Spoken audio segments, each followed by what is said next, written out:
Good morning. The May meeting of the State Board of Education is now called to order. Notice that all members are present. I want to especially recognize and tell Ken Willard how grateful we are that you're here with us today, and appreciate the good reports, and welcome back. You've been greatly missed. Thank you, Mr. Chairman. It's a pleasure to be back, and I wanted to just take a moment to thank all of you for your prayers and the cards and the calls and expressions of concern. That's really meaningful, and I'm very happy. I never thought I'd be happy to go to meetings, but I'm happy to come back. Well, we're glad you're happy, and we hope the rest of us catch that enthusiasm. That's up to you now, Jim. I want to acknowledge that this is a Teacher Appreciation Day, and we need to make sure that we recognize the great job that the teachers and support the great teachers that are making a difference in the lives of kids. And we also want to congratulate this year's graduates. This is graduation season, and we want to acknowledge that and congratulate them on completing that part of their lives as they move on to the next. The mission statement of the State Board of Education is to prepare Kansas students for lifelong success through rigorous quality academic instruction, career training, and character development according to each student's gifts and talents. Our vision is for Kansas to lead the world in the success of each student. Please join me for a moment of silence.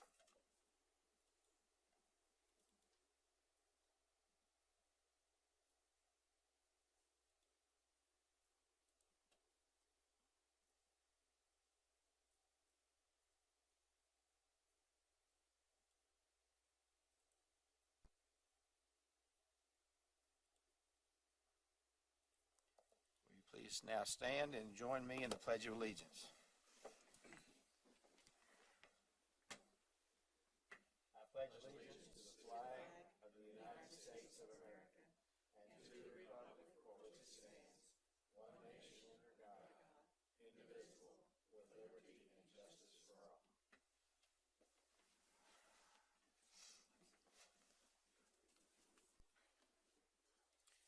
Are there additions to the agenda? Not, is there a motion to approve the agenda? Kathy, is there a second? Dina? All in favor, please raise your hand. All opposed? All abstained? 9 yes, 1 abstention.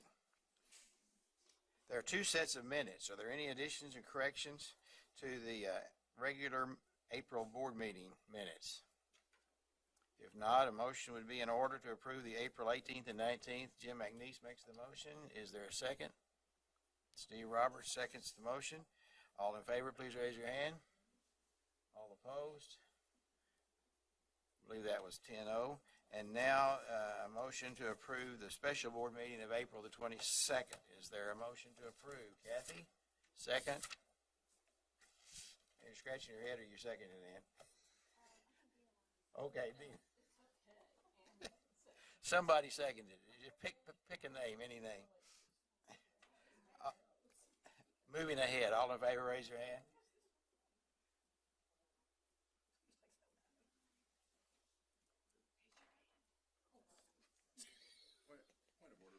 Yes, sir. April 22nd meeting, the April 22nd meeting is what we're voting to approve? Yes, the minutes. Okay. Now we can start again. All in favor of approving those minutes, raise your hand. All opposed? Abstentions? 1 abstain. Okay, that motion carries. And now, Mr. Commissioner. Good morning, Mr. Chairman. As you mentioned, it's Teacher Appreciation Week and specifically Teacher Appreciation Day, and certainly we thank all the teachers that have done a great job this year and in the past years of educating our kids, and will continue to do so. We'll have a little highlight that will kind of honor them and honor some of the graduates, as the chair talked about in just a second. I never get tired of seeing this because that does remind me of graduation and the success, and college graduation certainly are in force, and high school are a few kicked in gear last weekend, more this weekend as we go through it. It's an exciting time.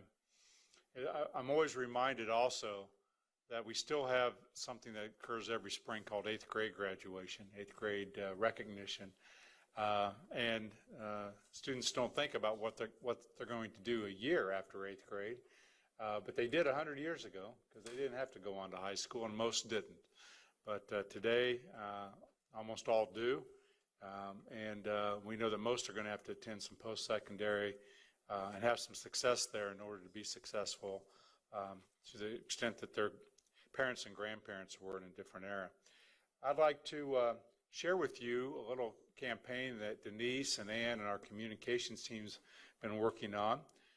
It's simply entitled Kansans Can and I Am, and it highlights some of the graduates. We're just going to give you a little snapshot this morning of some of the graduates of the class of 2017.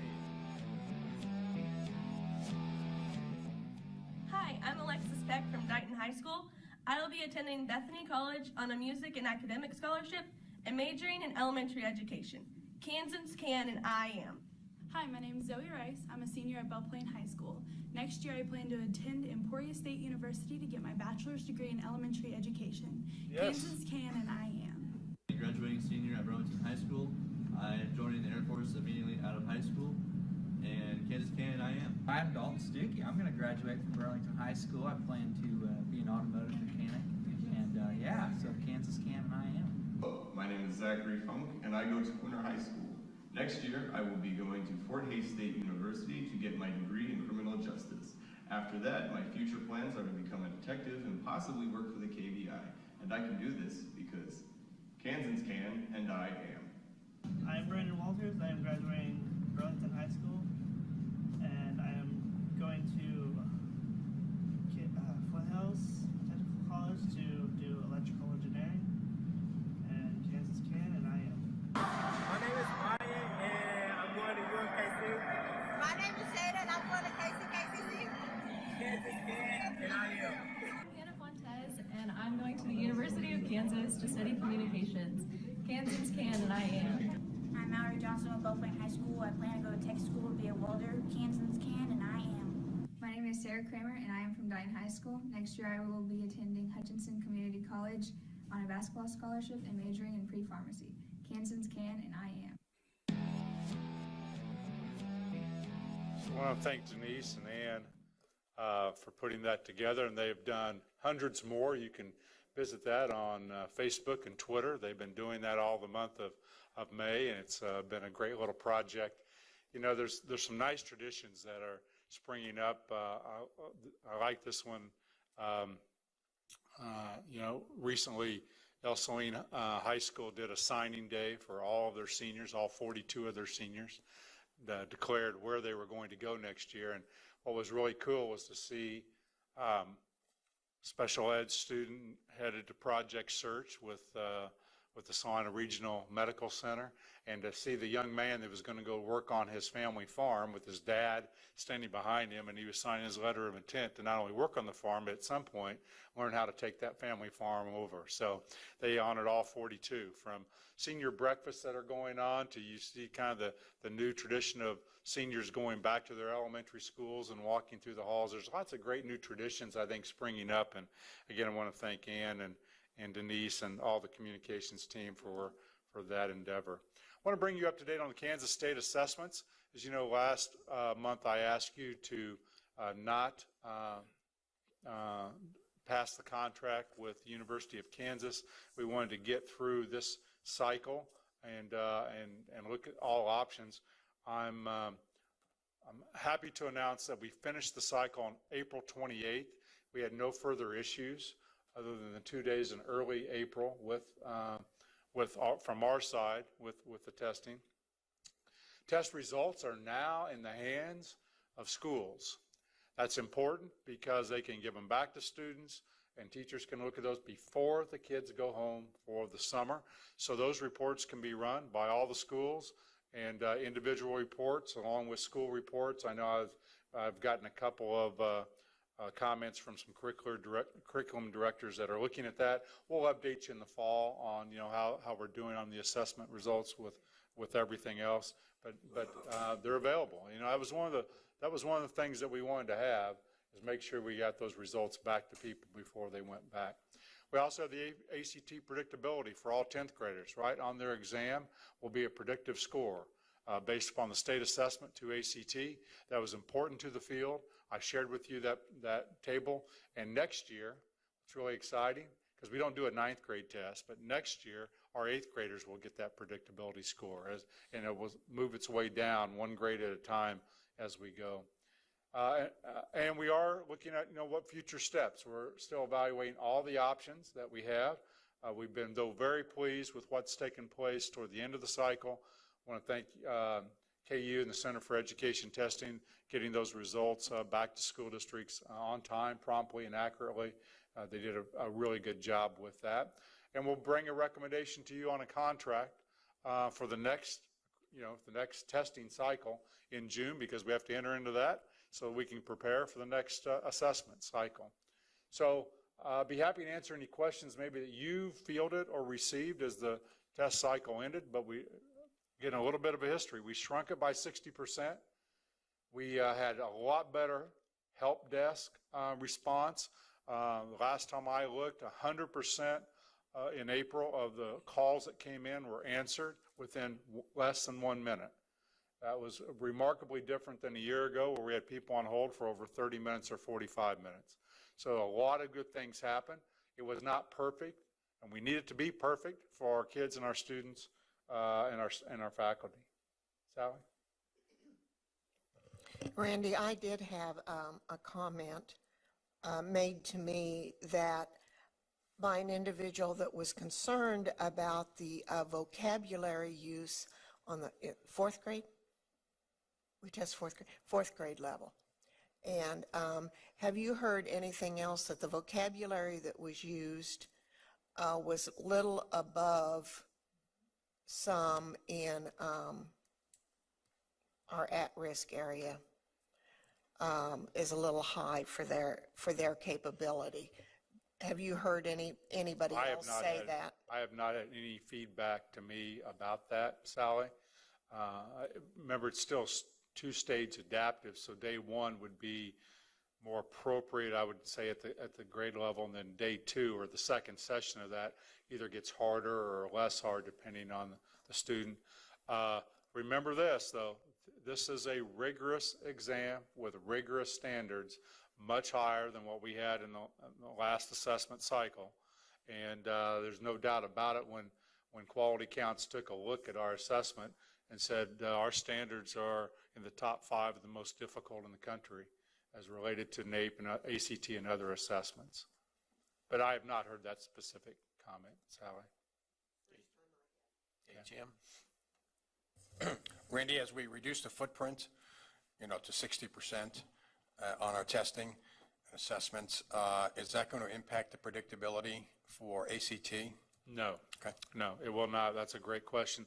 We also hope, I might add, as we get more data sets, we want to do predictability to SAT. We want to do predictability to ASVAB, the military assessment, and we would like to do predictability to ACT work keys. The reason we're not able to yet is the small sample size that we have of those students. But as I mentioned to you on ACT, what I think is really, really exciting is if you take, for example, the old ACT Explore and Plan, Ken, I know you remember that, and I used to give that in McPherson. You got a predictability score based upon a nationwide sample of how kids did nationwide. These are Kansas kids matched to Kansas scores. So our predictability is really strong using our assessment, ACT, and those exact match pairs of Kansas kids. And eventually we'll get to those other assessments also.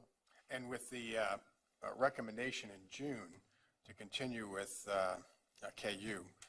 Well, that recommendation will be after looking at all factors, and we'll bring you a recommendation whether. How would that impact the predictability set for the 10th grade? If we change and go with a different company, it would change that. Okay. It would give us a much less flexibility, in how we design our tests, because we'd be going with someone that doesn't reside pretty close to us. Last thing, I'd like to, and Peggy's going to hand out a sheet to you. Who are these young men? This is your history question for the day, Mr. Roberts, because I know you'd like to give me a math one, so I'm preempting you with a history question. Who are these young men? Strapping young men, daring young men, heroes of a generation not too long ago. These are the original 7 Mercury astronauts. The gentleman probably most recognizable to many of you would be third from the left. His name is John Glenn, and that's mainly because of his political career, which he embarked fairly shortly after his Mercury trip. But those 7 young men were selected from over 500 applicants. NASA identified 110 pilots, and the candidates were narrowed down based upon IQ scores and physical tests, and I would describe those to you, but some of you have just had breakfast and it may not be appropriate, but you can read about that. 69 were brought into Washington, D.C. for extensive training. Many of those dropped out. 33 dropped out, leaving only 18, of which 7 were originally selected. And shortly thereafter, they were featured on the cover of a major magazine at the time, and really sprung to fame. I think they were quoted in that era as saying, "These are Lewis and Clark and Daniel Boone, and these are the new heroes of the new frontier." And so I bring this to you today because I'm happy to announce. I'm going to look right at Jim McNeese when we do this, because there's a little quote here I have specifically for you, Mr. McNeese, but here it is. At Walt Disney, the way to get started is to quit talking about it and start doing something. And today we're going to announce the Kansas School Redesign Demonstration Schools and the selection of some people internally in our department that will lead that charge and how we're going to go about it. With that, I'd like to tell you that with the continuing resolution that was finally passed by the federal government, we have some additional Title II funds that will be flowing into Kansas some of those have been earmarked for us to hire 2 new people here at the agency. One will be an elementary person, one will be secondary, and their primary purpose is to help redesign Kansas schools, to assist in the redesign, specifically around your board outcomes and the definition for a successful high school graduate. And one of the things that, and those will go on to be demonstration schools that we can take other people to and we can learn from along the way. This has been something that we've been talking about. It's been a long time in the making. We would have liked to have had this done in February or March, but we needed to make sure we had funding sources to do it. So we're actually launching the job descriptions today. We're going to try to hire people as soon as possible. How about by July 1, 2017? We want these people on board. And we need to select some schools. So what we're looking for are just a few select, highly motivated school districts and schools. We would like to have 7 school districts volunteer this redesign, the original Mercury astronauts. And we're asking them, 7 school districts, to give 1 elementary and 1 secondary school. In most of our school districts, that will be the only elementary school and the only secondary school if they choose to want to be a part of this. But in the larger districts, 1 elementary and 1 secondary, and we're going to name it after the original 7 NASA astronauts. They'll get to, whoever comes on first will get the first choice, and they can choose what the project name will be. We're going to study next year. So from July 1, 17 to July 1 of 18, we're going to be studying, taking the state board outcomes, taking the research behind that, what Kansans said they wanted. And we've been talking about that a lot, how they wanted the community involved, parents involved, the business community involved. But we're going to study and learn with those 7 school districts, and by 2018, we're going to launch Project Mercury. 1 year with existing staff, existing principal, and show that it can be done anywhere in Kansas if you have the fortitude to want to take it up and go do it. So we're not going to wait 5 years, Mr. McNeese. We're going to do it. And it's a huge challenge, that I'm putting forth to the agency and the state and everyone, in that in 1 year you can learn, and in the second year you can launch a totally redesigned school with existing staff, existing people, and by the way, that's not being done anywhere in America. It's not creating new schools where you get to choose your own principal and you're going to do turnaround the own staff. It's saying we've got the right people to do that. The Gemini phased in for those schools will be the year 2. We're going to learn a lot. It's not going to be perfect. We're going to learn a lot, but we're going to learn to spacewalk, do a little bit better things in year 2. Year 3 will be the Apollo phase, and year 3 we're going to plan to have some pretty good things that we can land on the moon. Now that going forward, will take us to 2021, 22, which seems a long ways away to me, but we're doing it. We're gonna so that other school districts can go and we can learn from these. We hope to have small, medium, large, east, west, north, south. We really hope to engage. I gave you a little fact sheet that we're kind of using as we talk about the redesign going forward. But we're happy to be announcing that that's going forward today on a very, very tight time frame and an ambitious schedule going forward. With that, I'll be happy to answer any questions that you have. Are there questions? Sally? How are you letting the schools know that they can? Well, first of all, Sally, we want to get the 2 people. So today, that job application and the position is, in fact, Wendy probably just announced it as we were here. That will go out. We will be doing a search across the state and really across the region. Wouldn't say nationally, but across the region. We need 2 people that can really lead this effort, can really work with schools and can bring together people to do this work. So that will happen, and by midweek, the process by which you can apply will go out on listservs to all Kansas superintendents, principal, curricular leaders, and we're going to try to get this as quickly as we can. But they've got to have total support. You just can't go do this. Staff have to want to do this. School boards have to want to do it. And that'll probably limit the pool a little bit, because 18, 19, when you say you're in, we're in. It's not going back. If you remember, one of my favorite movies now, the history that we've talked about a little bit, Hidden Figures. When John Glenn got in there, we needed the coordinates to get him down. But 2 weeks before that, we didn't have it. But that's how tight the time frame was. And so, Sally, very quickly, this week, by the end of this week, we'll be going out with that. Ken? Thank you, Mr. Chairman. Dr. Watson, you mentioned the funding from someplace, and I missed where that was. Title II funding. Title II funding. That came from the federal government. We received some funding that used to be earmarked under the old No Child Left Behind law, used to go to higher education. That money in the new law has been redirected to K-12, and we're using it almost in its entirety to use in the board outcomes. So this is a part of that money. We'll be using some of it for social emotional learning, some of the other of the board outcomes. It's a grant? No, it's a stream of money that will be coming to us. It's not a grant. I see. How much money is it? It's about $500,000 total. Okay. Thank you. Yes. And, Ken, I'm picking on Jim today because we've both been impatient about this. But I remember you and I having some pie at Perkins and Hutchison, and you saying, we got to get some things done. And we are trying. This is ambitious.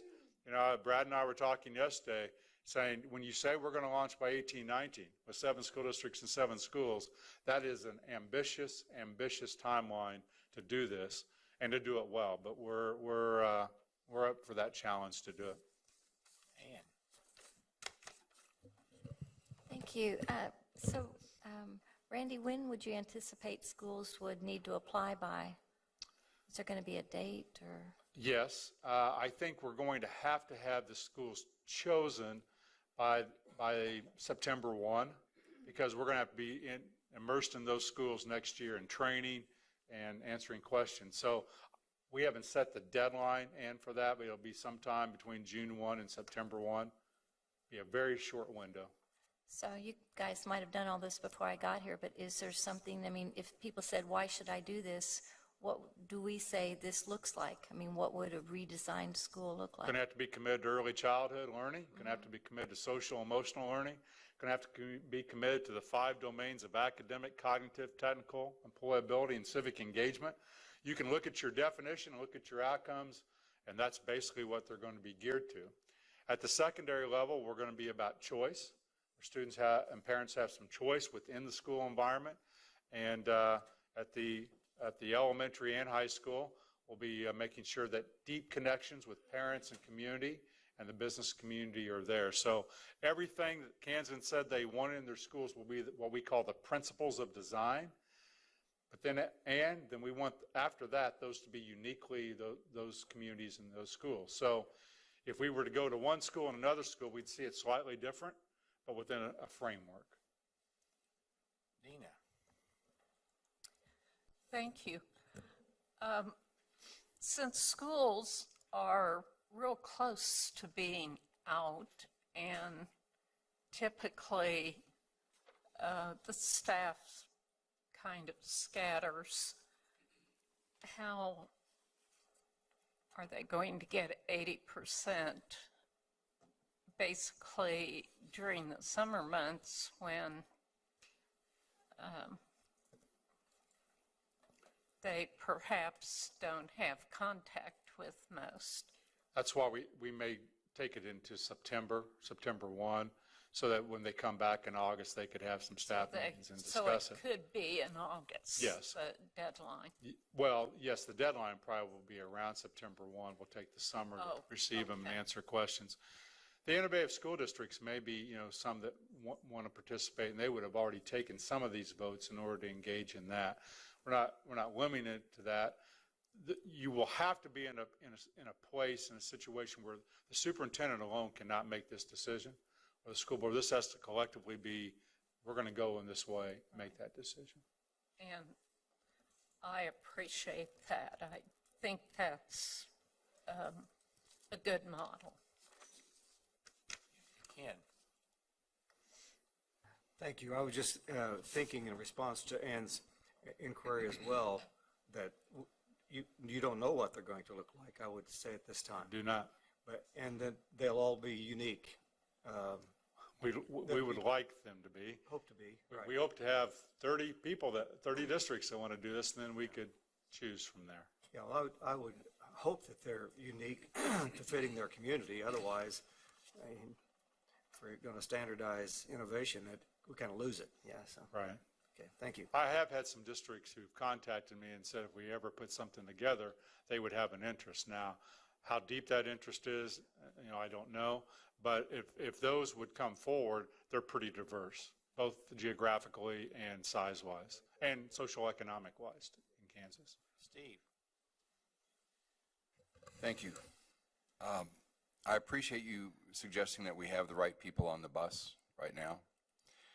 And as contrary as it may sound, I would suggest that maybe we don't. And we need to reach further into our public and our citizenry to bring more people into the fold to help with this effort. Thank you, Mr. Commissioner. Thank you. Thank you very much. Thank you, Mr. Chairman. I now declare the Citizens Open Forum of the Kansas State Board of Education meeting open at 10:29. The State Board provides this opportunity for citizens to share views about topics of interest or issues currently being considered by the State Board. The State Board asks that speakers identify themselves by name and the name of the group they represent, if applicable. The State Board also asks that each speaker focus their remarks on issues or topics. Personal attacks will not be tolerated. Each speaker is limited to 3 minutes. Any board questions will be for clarification. The first speaker is Kurt Fast, and He will be followed by Phyllis Farrar. Mr. Fast, welcome to the State Board of Education. Pleasure to be here. Kirk Fast, I'm from Ozaki, representing myself. I was motivated by a piece on NPR on my way into one of these meetings a couple of months ago to address for the public record the growing issue of fake news. Now, I rambled on for my 3 minutes about some concerns and issues fake news presents and how our students need to learn how to differentiate valid and reliable news content from fake news. As is often the case in our culture, I only offered a critique reflecting my concerns, absent was any suggestion towards a solution to address and resolve the issues I was talking about. Now, that's partly due to time constraint, but also I was kind of winging it. I was motivated on the way in. I didn't have time to come up with any constructive ideas at that time, but I've got one. So what I propose for your consideration and review is a one-semester high school course required for graduation and current events. Now, I was inspired by reflecting on the weekly reading. Now, for those of you who remember it, that was a weekly publication for grades 1 through 6 that was given out to each student, and it addressed news-based current events appropriate for each grade level. And then they also had some curriculum issues that woven in there for the older grades.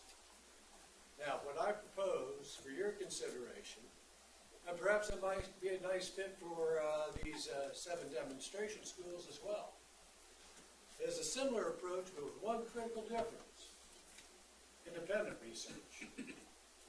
Now, what I would consider is a course instructor, likely a social sciences teacher, after initially instructing about the wide variety of sources from which we gather raw information, from print, broadcast, radio and TV, digital, personal contacts, would then address issues of validity and reliability in order for students to consider their primary sources, for them to be able to discuss this among themselves in class. This would lay the foundation for the coursework to follow. The body of the course would be assigning a topic or topics from the current week for the students to explore. The students would then have opportunities to contrast and compare for their consideration what is likely valid and reliable, as well as what is unreliable, slanted, or false. The teacher, of course, would be moderating the discussions and help lead. Over the course of a semester, topics addressed could likely complement supporting other core curriculum areas. Mr. Fast, please, you need your time. Yes. Such as English, math, science, history, geography, music, art, medicine, business, agriculture. I do have a reference point for you to review. If you would like to think on this topic further, the Stanford History Education Group, they had a study that was released in November of 2016 of middle school, high school, and college students in 12 states, with over 7,800 student responses, and also have some pilot lessons for high school. I think this also would be a nice compliment for the rest standards as well. Would you please make sure that Peggy has that information about that resource? Thank you. Thank you, Mr. Fast. Other questions? If not, our next speaker is Phyllis Farrar. Welcome to the State Board of Education.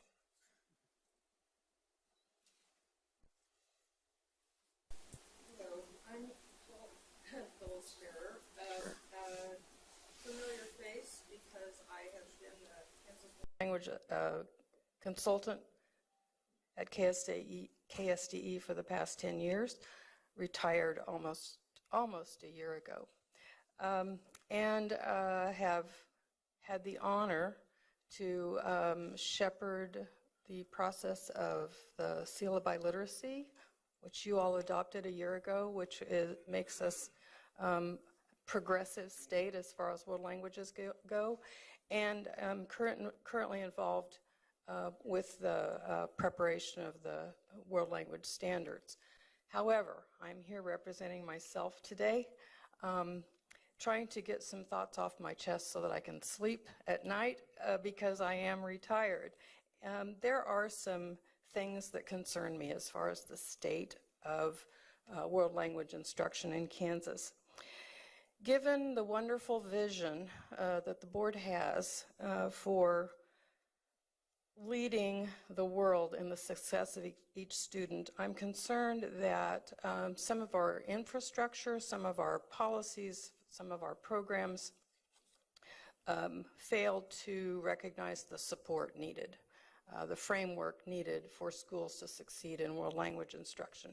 The standards are kind of the groundwork. The seal of biliteracy is a fantastic goal to set, but what happens in between is that we have a patchwork of programs, a patchwork of, or a lack of a patchwork of regulations as far as whether a school has to offer languages or not, whether a school needs to require students to take languages or not. Our old QPA regulation is now gone, of saying that every district has to offer languages. So I would like to ask the Board of Education to ask for a study of the situation or the effect that our current policies and regulations have on world language education. It's been since 2011 that the board has been presented with even a survey of the amount of enrollment in the state. And considering the opportunities now available, especially the one just announced by the commissioner, how does the department and our regulations support or challenge districts who are trying to do the right thing? I can name only a handful of districts that are preparing students in a way to be able to compete in the world using a language other than English. And by that I mean in Kansas there are only half a dozen districts that start language education in the elementary schools. What prevents that? What are our policies that could be changed to improve that? This is a really good time. Okay, there are 4 national studies that happen to have come out this year, and I won't name those studies, but they have been highly vetted and recommended by some of the national organizations. The study data would be wonderful comparison for us to look at as a state. So, new update report on the status of our infrastructure to support language instruction. Thank you. I apologize for mispronouncing your name. That's all right. It happens even with in my own family. So. And if you would make sure that those studies are available to Peggy so that we would have access Great. to them, please. Be glad to do it. Thank you. Very much. I see no questions. Therefore, the open forum is closed at 10:38. I'd like to thank our speakers for sharing their views with the board. The state board will determine if any of the issues should be addressed as the agenda item at a future meeting. Thank you very much for your presentation. At this time, we will have act on the curricular standards for dance and creative movement. I believe Joyce Huser is. Hello. Thank you, Mr. Chairman, and thank you, board. Yes, you know who I am, Joyce Huser, Fine Arts Education Consultant here. And last month, I had some teachers present the Kansas Curricular Standards for Dance and Creative Movement, and I'm here today to hear your decision on those standards. Okay, a motion would be in order. Jim McNeese makes the motion. Sally Caldwell seconds the motion. Is there discussion? Sally? Okay. Seeing none, all in favor, please raise your hand. All opposed? Abstention? Looks like you have a unanimous vote. Thank you. Thank you very much. Yep. Our next item of business is to act on appointments to Professional Practices Commission. Presenter you don't look like Scott. I'm not Scott Myers. Welcome, Kelly. Welcome. Thank you. I'm just here to answer any questions you all may have about the process. You have the materials for the one person that we received. I introduced myself. Not very well, though. I'm sure you did well. Did you do that? Ready for me? I thought we were going to get skip you. Go right ahead. Yeah, we are ready.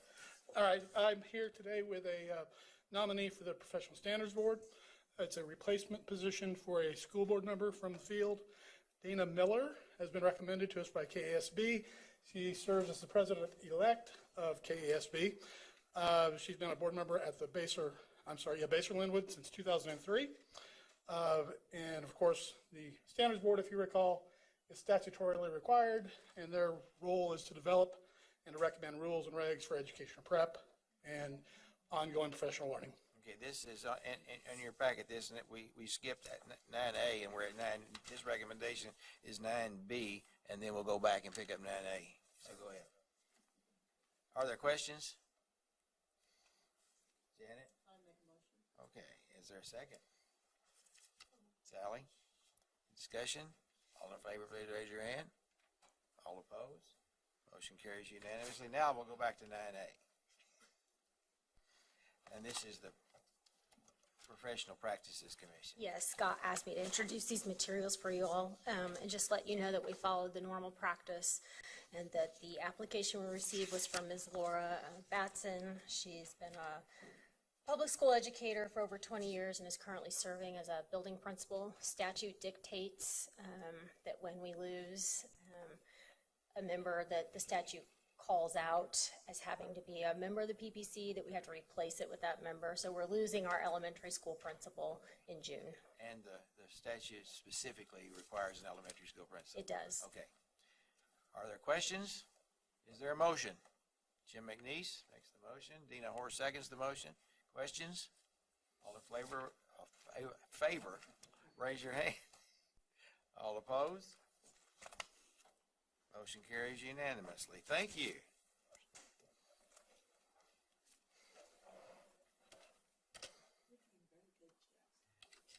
Let's see, where are we now?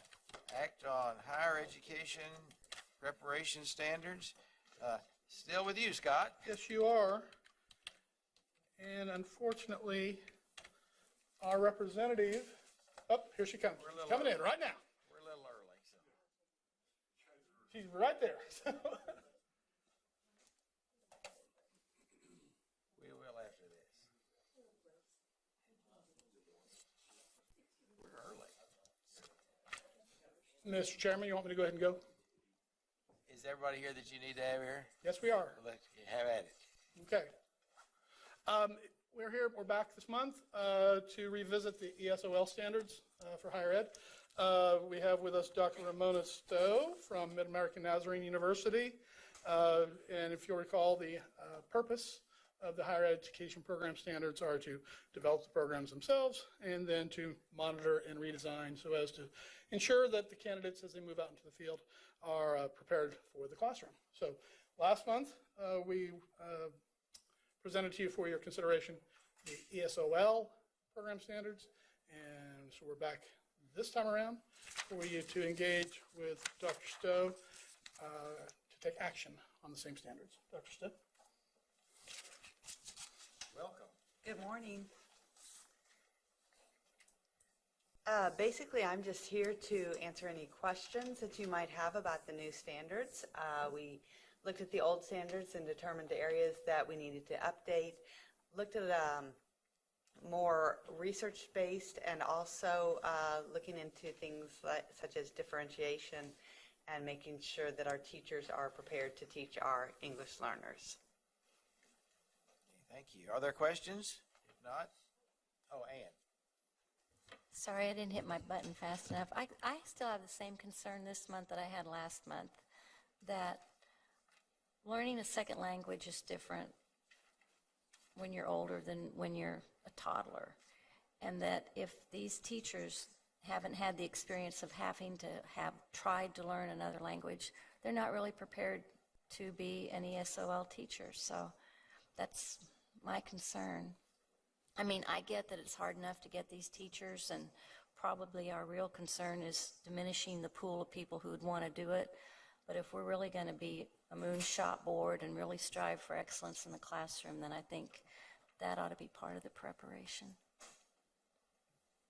Well, when we wrote the standards, we understand that that just can't be. I mean, that would, in a perfect world, that would be a great way to do it. But we tried to write the standards so that even if you haven't learned a second language, you understand the language subsystems, morphology, pragmatics, and so on, and tried to be really clear to help those teachers prepare to help their kids learn that second language, as well as content. And it's really, really hard. Yeah. And so we tried to just delineate everything and have it all in the standards. Thank you. Kathy Bush. Thank you, Mr. Chair. When I reviewed these standards and looked at the previous standards, it seemed like to me that kind of what you were talking about, it does do a more extensive job of helping understand the basics of language, but then also getting, because lots of times you'll have students, and I had a tendency to work with the older kids, but you'll have students who maybe can speak, but they can't read and they can't write. Sometimes they can't read and write in their first language, let alone their second language, because maybe they didn't developmentally spend a lot of time in their first language by the time they move to the second language. So it seems like that is addressed to a greater extent in these new standards. Is that correct? Yes, it is. Okay. Well, and so I feel more comfortable with that because I see that as a real need. So it looks like to me that that's at least attempting to address that need. Yes, they are. And also, and you may have covered this last month and I wasn't available to be here, but increasing numbers of need as far as the program is concerned and the students, where are we with that? I can't give you exact numbers. I just know that there is an increasing number of English learners in our school system. Mm-hmm. So I don't know the exact numbers off the top of my head. Okay. Thank you. Mm-hmm. Steve Roberts. Thank you. Could you help me understand why we tend to group all foreign languages together in an ESL classroom? Along with the number of kids that we have entering our schools that are English learners, we also have a number of languages. So we can't just separate the Spanish speakers, although Spanish is the dominant native language, because we have so many other languages that we group them because they're English learners, because the teachers can't speak every single language. And so we know some good strategies that will work for all learners, regardless of what their native language is. But trying to think out of the box here a little bit and shoot for the moon, why don't we put the needs of that individual student first? So if we have someone who speaks Finnish and we can't find a teacher who speaks Finnish, why can't we welcome someone to help our teachers who speaks Finnish? We try to, as far as having outside people come in and help and translate for us, and have ESL aides that might speak Hmong or might speak Karen or another language. But again, in a perfect world, we would be able to do that, but trying to find somebody that speaks Finnish, as your example, is difficult. And so really we're trying to give the best education that we can within the resources that we have. Thank you. We'll try to move this toward a more perfect union. Thank you. Sally. Mr. Chairman, I need a point of clarification. These standards are being used by higher ed to teach the teachers that teach ESL. Is that correct? Yes. Okay. I probably should know this, and I do not. So in all of our education college education preparation programs. Is it now required that all teachers have a methods class in ESL? It is not required. That's sad. Recommended, and I can only speak for my university. We have that opportunity for our undergrads to take classes and to receive their, after they take the praxis, receive their endorsement. Okay. Mr. Chairman, I would move the motion to accept these recommendations, but not as part as my motion, but I think as we start accrediting the schools of education, I really think we need to think seriously about asking for this to be part of every teacher's training, because our state no longer has just a section of our state that needs these ESL teachers now. And I would really like to see in our schools of education that every teacher comes out with some type of ESL training, and whether it's a methods class or whatever. So as we think about shooting the moon and everything in these schools of education, I think we need to send a strong message or something. But as far as today, I would move the motion to approve these standards. Your actual motion is exactly what's written in. Yes, that is correct. Is there a second to that motion? Ken Willard seconds the motion. Is there any further discussion? If not, all in favor, please raise your hand. All opposed, please raise your hand. I've been saying that for 10 years. Okay, I'm going to try that again. All in favor, raise your hand. I said. All opposed. It got stuck up. So that's 8-2. Yeah, and that motion is approved. Thank you very much. Thank you. We will reconvene at 5 minutes after 11.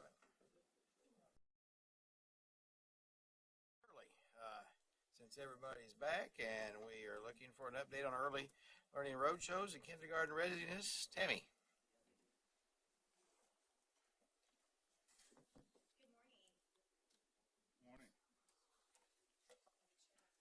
It's on. Okay, there we go. Well, Mr. Chairman and members of the board, thank you for inviting me to give an update on kindergarten readiness to you today. I know it feels like I was just here, or at least it feels that way to me, but I wanted to have this opportunity to tell you a little bit more about the work that our team has been doing around kindergarten readiness. We've talked at length about the kindergarten readiness snapshot, but today I wanted to tell you a little bit about some early learning roadshows that our team has been conducting around the state. I wanted to give you a sneak peek at the Kansas Guide to Full Day Kindergarten, talk a little bit about some of the collaboration efforts that have gone on to pull some of these things together, and then just an update on where we're at with the pilot and the RFP for the kindergarten entry snapshot. So over the past few weeks, our team has been conducting early learning roadshows. These were scheduled as a result of the many, many questions our team was receiving. Rather than trying to keep up with answering questions one-on-one, we took a team on the road. And so we have been to Oakley, Girard, Hutchinson, Eudora, Topeka, Garden City. Tomorrow our team will go to Clearwater, and then we have another opportunity in Hutchinson next week. I'm really glad that we took our information on the road because they have been extremely popular.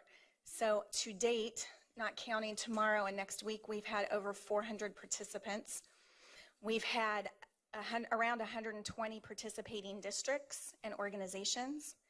We've had partners that have co-presented with us, including the Kansas Parent Information Resource Center, the Kansas MTSS team, the Technical Assistance Systems Network, the Department of Children and Families. And the attendees have been teachers, administrators, and then they've even brought some of their community early childhood partners.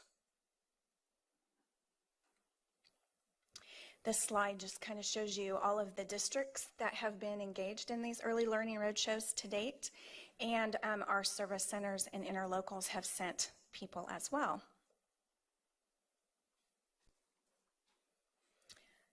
Each roadshow showcases a district And these districts are, have been invited to share what they're doing in their communities regarding early childhood and early learning.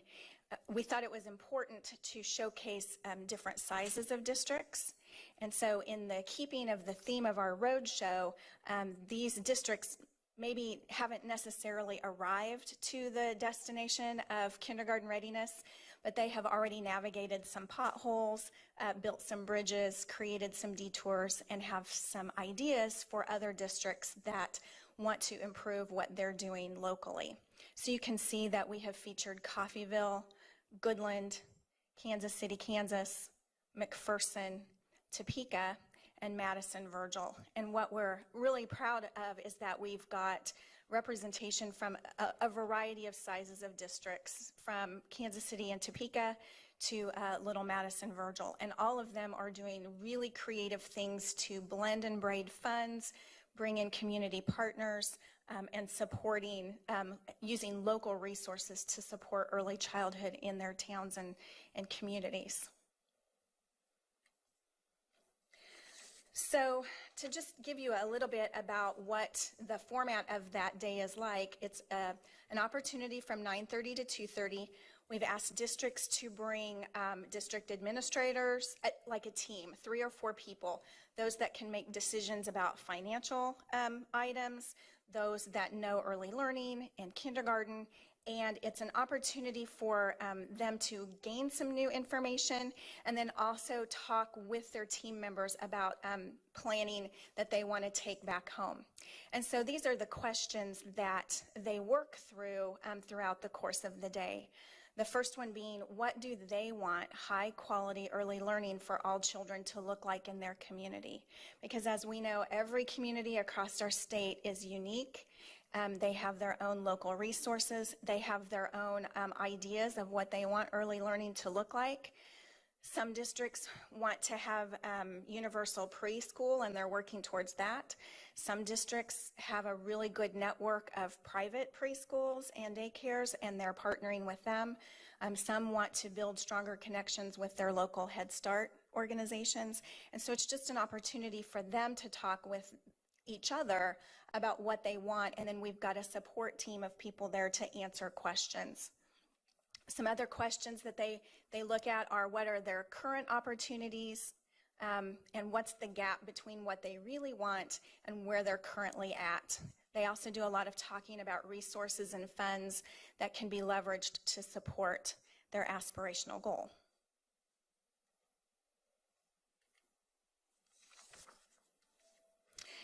You have a packet of handouts that I stapled together.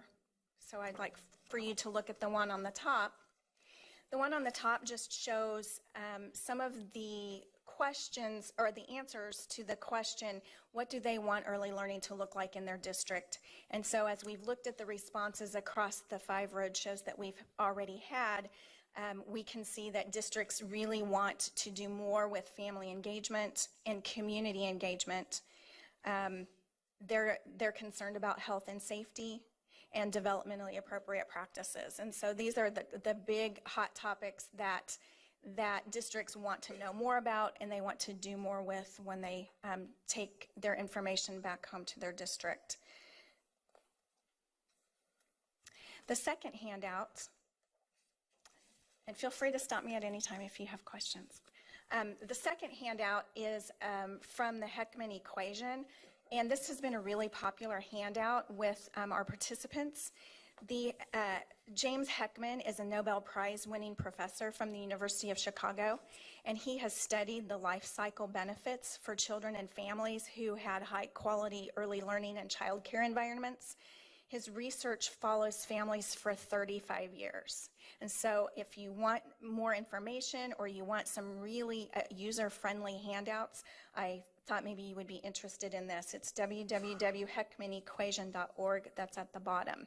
But it just talks about return on investment for communities that invest in preschool and high-quality early childhood and child care opportunities.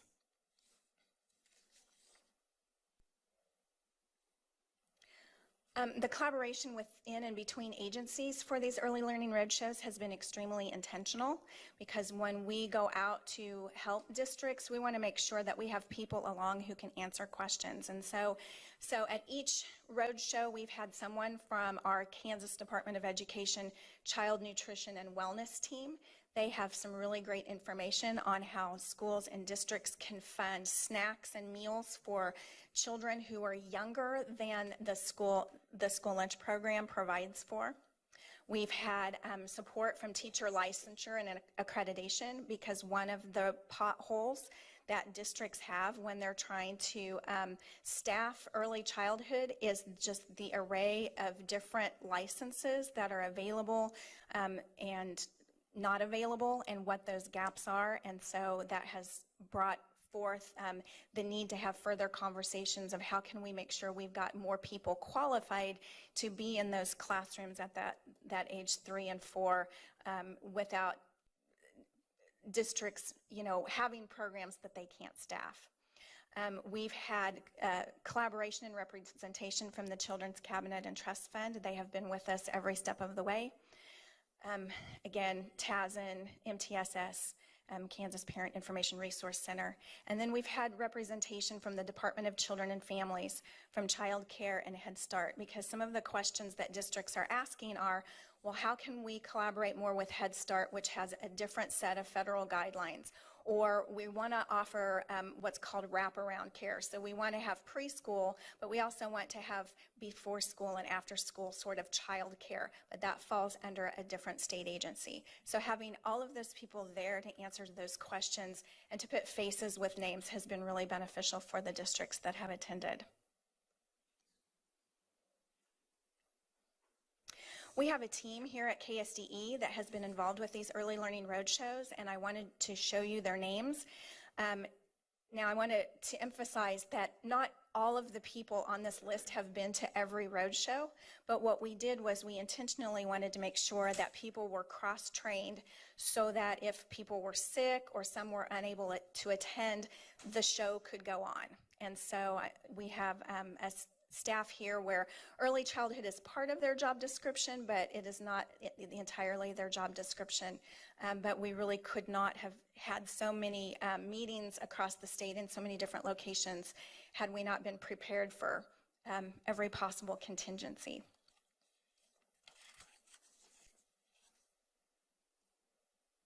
Goodness, you guys are quiet this morning. I guess I'm standing between you and lunch, aren't I? Oh, okay. Okay, all right. So, okay. Well, so this graphic, I think I've shown it to you before, but I just wanted you to be aware that these are all of the agencies in Kansas that have their fingers in or their toes in early learning or early childhood. So you can see that our State Department of Education has to constantly be in communication with the Children's Cabinet, with the Department of Health and Environment, the Department of Children and Families, and part of that is with Head Start and Early Head Start.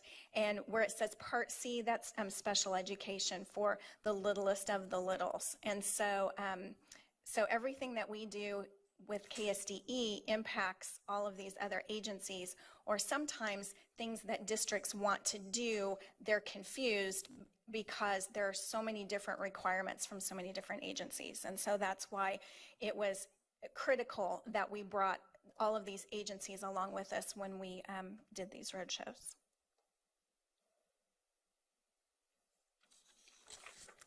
I'm pleased to make you aware that the Children's Cabinet and Trust Fund has awarded $50,000 to KSDE to put towards the cost of implementing a kindergarten entry snapshot. So I'd like to publicly thank the Children's Cabinet and Trust Fund for their support in this endeavor. The Kansas Parent Information Resource Center received a nice grant from the Kellogg Foundation to support kindergarten readiness in Kansas. They will engage 10 programs in 4 regions in Kansas to develop high-quality full-day kindergarten and or preschool programs. And this grant awards a small amount of funding to these programs for professional learning and coaching to align and set up their programs. So again, it's been very rewarding to have so many partners that want to jump in and support our efforts with kindergarten readiness. Another exciting project I wanted to tell you about is this guide, Kansas Full Day Kindergarten Guide. This guide will be a reference for districts who already have full day kindergarten or are looking to expand to full day. It gives teachers and administrators things to consider regarding selecting curriculum, teaching methods, scheduling, and evidence-based practices. The cover art was designed by a high school graphic arts student from Bueller High School, and we expect to be able to roll out this final version in an electronic format in June. It's been really exciting, this full day kindergarten committee, because I put out an all call on the listservs and said that I needed 30 volunteers that know kindergarten who could work on this full day kindergarten guide. And I got over 100 people that were very, very, very eager to be a part of that committee. So we convened a meeting in November, and we brought everyone who was interested over to a meeting at KSDE, and we gave them additional information. A lot of people were really interested, but they weren't really sure what the commitment would be, and we gave them a really tight time frame. We gave them from November to March to put together a draft to submit to the State Department of Education. So from those 100 volunteers, we chose people who could commit to the tight time frame and then could represent every area of the state. So we purposely invited 2 to 3 people from each of the board regions to participate in this work. Our project coordinator for this was Shauna Jones, and she is a kindergarten teacher from Canton, Galva. It was very important that any kind of guide that we put together for full day kindergarten would have the agreement and blessing of kindergarten teachers. And so Shauna Jones would look familiar to you because she presented with us in March. So she herded this group through the work. And then they also had support materials from the Office of the Superintendent of Public Instruction in Washington State. Washington State received a $6 million grant from the Bill and Melinda Gates Foundation to research full day kindergarten and pull all of that research together. And the state of Washington then was very generous in sharing all of that with Kansas to use however we would see fit. So that's why this group was able to pull together such a high quality draft in such a short amount of time. So again, we should be able to roll that out in June. It's not guidance per se, but our State Department has never given districts any kind of guide regarding what full day kindergarten could look like or should look like. And so we thought it was very important to be able to do that and give teachers resources and links for things where they could go and get high quality guidance instead of, trying to Google search things on their own. The third handout that you have is a sample. We were trying to figure out how do we communicate with the field better, because I don't know about you, but anytime I get a long email, what do? I skim to the end, right?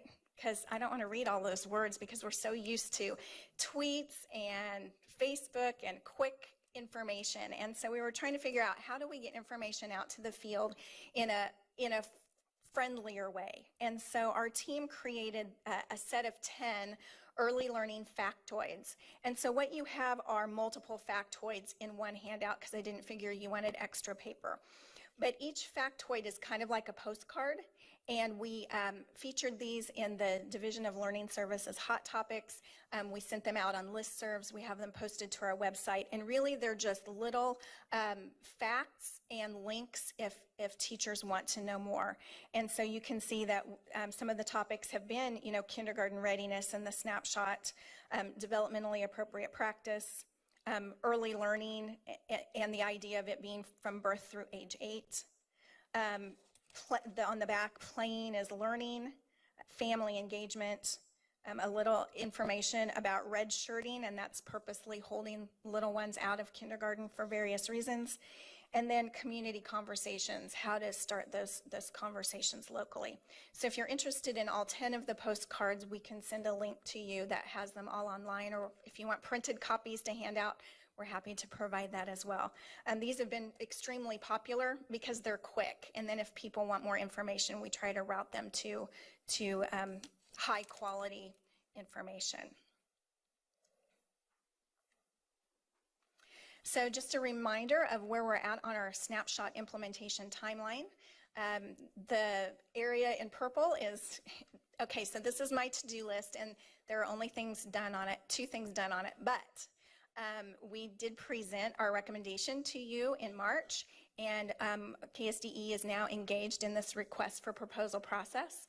The request for proposal is publicly posted. It has to be posted for a minimum of 30 days while various vendors apply. So our next steps would be to select a vendor and come back to you with additional information. And then everything on this timeline has an asterisk beside it because it says to be determined. So if you think about a long line of dominoes, each domino has to fall in the right order. With our target, the bullseye being fall of 2018, having a statewide data collection of all kindergartners upon entry. So that's our bullseye that we're shooting for.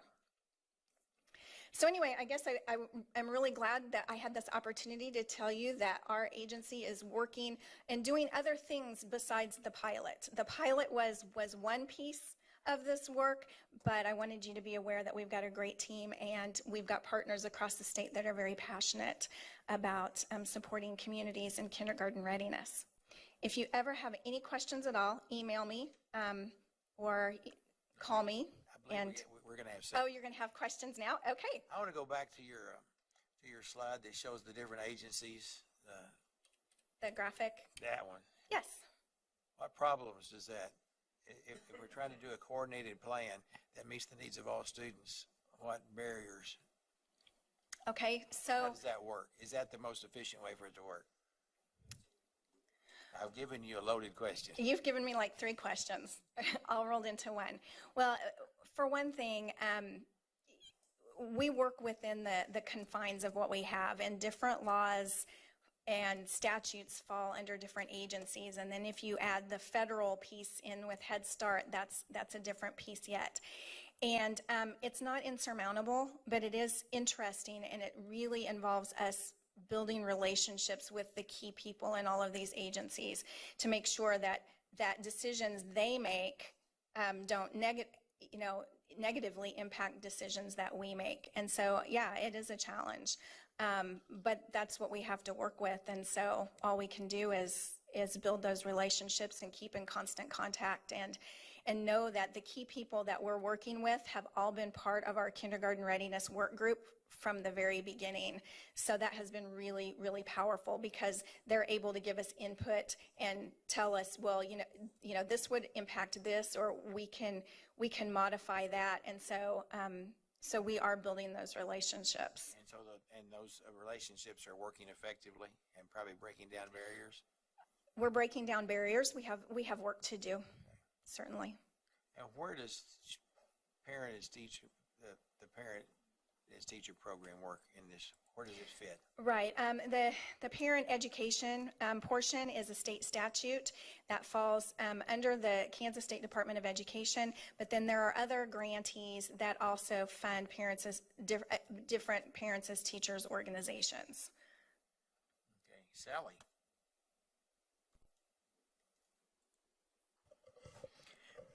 Thank you very much. Very interesting report, and I appreciate what you've done so far.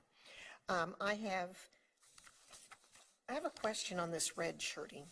Okay. And it purely because on our television, I bet you during the day, the red shirting, there's an ad, and it runs at least 10 times a day on the importance of red shirting. Oh, I would be curious to know what your source is. That's what I wanted to know. Do you know who's putting that on? No, but if you'll put me in touch with the TV station, I would be happy to research that. Was it? There was I think it's NBC. I think it. Yeah, I think it's coming out of. I think I'm on NBC when that comes on. But does anybody else? I haven't seen it, but when you see it the next time, why don't you make sure that we know where it is? Well, yeah, but the thing is, by the time I hear it and get in there, because I have trouble finding out who's sponsoring that. And I've stayed to look at it several times, and I cannot find out who's the sponsor of that ad. Well, if you let me know, I will research that. You know, the thing about redshirting is that a parent always has the right to choose what they believe is best for their child. But it should not be our schools that tell parents what they need to do as a policy. And so, and then the research, there isn't any research in the last 15 years that supports holding children out of kindergarten for a year. What the ad is that it's a parent's choice. That very much is in the ad. And the other thing is it has all these parents about their children that they were glad for the reasons why. I'd be curious to see who's paying it's for that a good advertising. ad, but at the same time I thought, okay. But it is parents' choice. It is parents' choice, absolutely. I might not watch the same TV channels that you watch, so. Okay. Anything else, Ellie? No, I'm done. Ken? Thank you, Mr. Chairman. My comments have to do with the same topic, and I was just going to say that I'm bothered by, on the effective practices of the factoids piece, that the number 3 says that all children are welcomed into a heterogeneous kindergarten setting. Retention isn't considered a viable option for any child. That's a concern for me, real honestly. This has nothing to do with this ad that I've seen on TV. I have a very good friend who is now about 40 years old. I knew him when he was just before he got into middle school. He was raised in a very well-educated, positive atmosphere, had every kind of input possible. His older sister was a wonderful student. School came easy for her. He went to kindergarten, and at the end of the kindergarten, it was half-day kindergarten, the counselor recommended that he stay for another year. His parents were very concerned about that and worried that he was going to be, out with his friends and he was going to be all upset and everything. They told him he was tickled to death because he was going to have another year of only half-a-day school. But he was not ready to move on. So to make the decision preemptively that that's not an option for any child seems to me to be out of place, because I think there's no amount of I would be surprised if there's any evidence that every child getting the same amount of inputs is going to be ready for school at the same age. That seems to me to be a scientifically incorrect assumption, and that's the assumption here. I mean, I appreciate everything that you're doing, and I think getting kids ready for kindergarten is an important thing, but I think that premise is flawed. And I have that piece of evidence, and that's not the only one that I know personally who had a similar experience. So how can we preemptively say that every one of our kids, when we get this program going, is going to be ready for kindergarten at the exact same age? And so your question? How can we know for certain that every student is going to be ready for kindergarten at exactly the same age when they become age eligible for kindergarten because of the inputs that we've put in, when I know examples where that has not worked? You're correct that students do mature at different rates. But when we're talking about state policy and we're giving guidance to educators, it should, those decisions should be made one-on-one with a parent and a child. We're trying to stay away from sweeping generalizations that say that just because of one data point, a child shouldn't go on to kindergarten. And in fact, the research really does show, and we can click on some of these links to go deeper, but the research really does show that overall, sending children on to kindergarten when they're 5, especially if it's a high quality program, children will grow more in that year from being in school than if they're not in school, or in our state where we can't even give them universal pre-K, and they don't have an opportunity to learn when they're old enough for kindergarten but too old for preschool, that it really does matter to get them into school. Okay.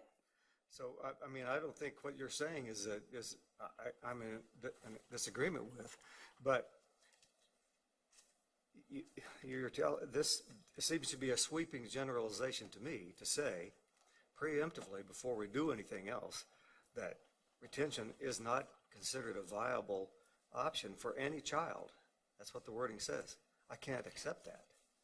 We'll re-examine our wording and get back with you. Okay, thank you. Yeah, thank you. I can't go there, yeah. Okay, thank you. Thank you, Mr. Chair. First of all, I guess I have to say I agree with Ken, but I don't think that's what you were saying. I guess that's why I misinterpreted, or maybe we both interpreted it correctly, but I want you to know that I'm living proof, or my family is living proof, that some children do need to be kept at home. My grandson was premature, and he was born in July. Mm-hmm. And my daughter decided, her husband decided they needed to, and he was in a quality preschool or early childhood, a quality one. But yet her and her husband decided that he needed to be held back a year. And quite frankly, it has been wonderful for him. And I'll never forget, we were eating dinner at a restaurant, and this lady was waiting on us, the waitress. And she says, well, you look like you're about old enough to go to kindergarten this year. And Julie said, no, we're going to hold him back next year, hold him back a year. The lady looked at her and she says, you're a teacher, aren't you? And Julie said, yes, I am. And the teacher was come to find out, a kindergarten teacher. And she had a second job, And she said more teachers are aware that sometimes their children do need to be held back. And it has served very well for my grandson. So I agree, Ken, this is absolutely true because it's my family's living proof. But that's not what I wanted to say. Okay. What I wanted to say was I did attend one of the road shows, and I want you to know it was packed, and there was so much enthusiasm, a lot of interaction. They allowed each table to really interact with one another, to come up with discussion items and things, and I was so very impressed. Thank you so much, and I'm so pleased I went. I could only stay half a day, but I want you to know that they did an outstanding job, and there's a lot of enthusiasm throughout, at least in the area that I was at, regarding this. And so apparently this was true all over, but I do want to thank everyone involved. So thank you. Thank you. Kathy. Thank you, Mr. Chair. Couple of things. I have not seen that ad that Sally referenced, but one of the television stations in Wichita did a news thing on red shirting, which was Channel 12, and I don't really remember thinking that it was, one way or the other. I do believe very strongly, it certainly is, the parents need to be involved in the decision. I mean, I talk about my son, who's now 34. When he was in what would have been his last year of preschool, his birthday was in May. And developmentally, at the beginning of the year, we were looking at the fact that, he probably wasn't ready to go on. But, he really made amazing growth. And then, so we did send him to kindergarten when he was a young 5-year-old.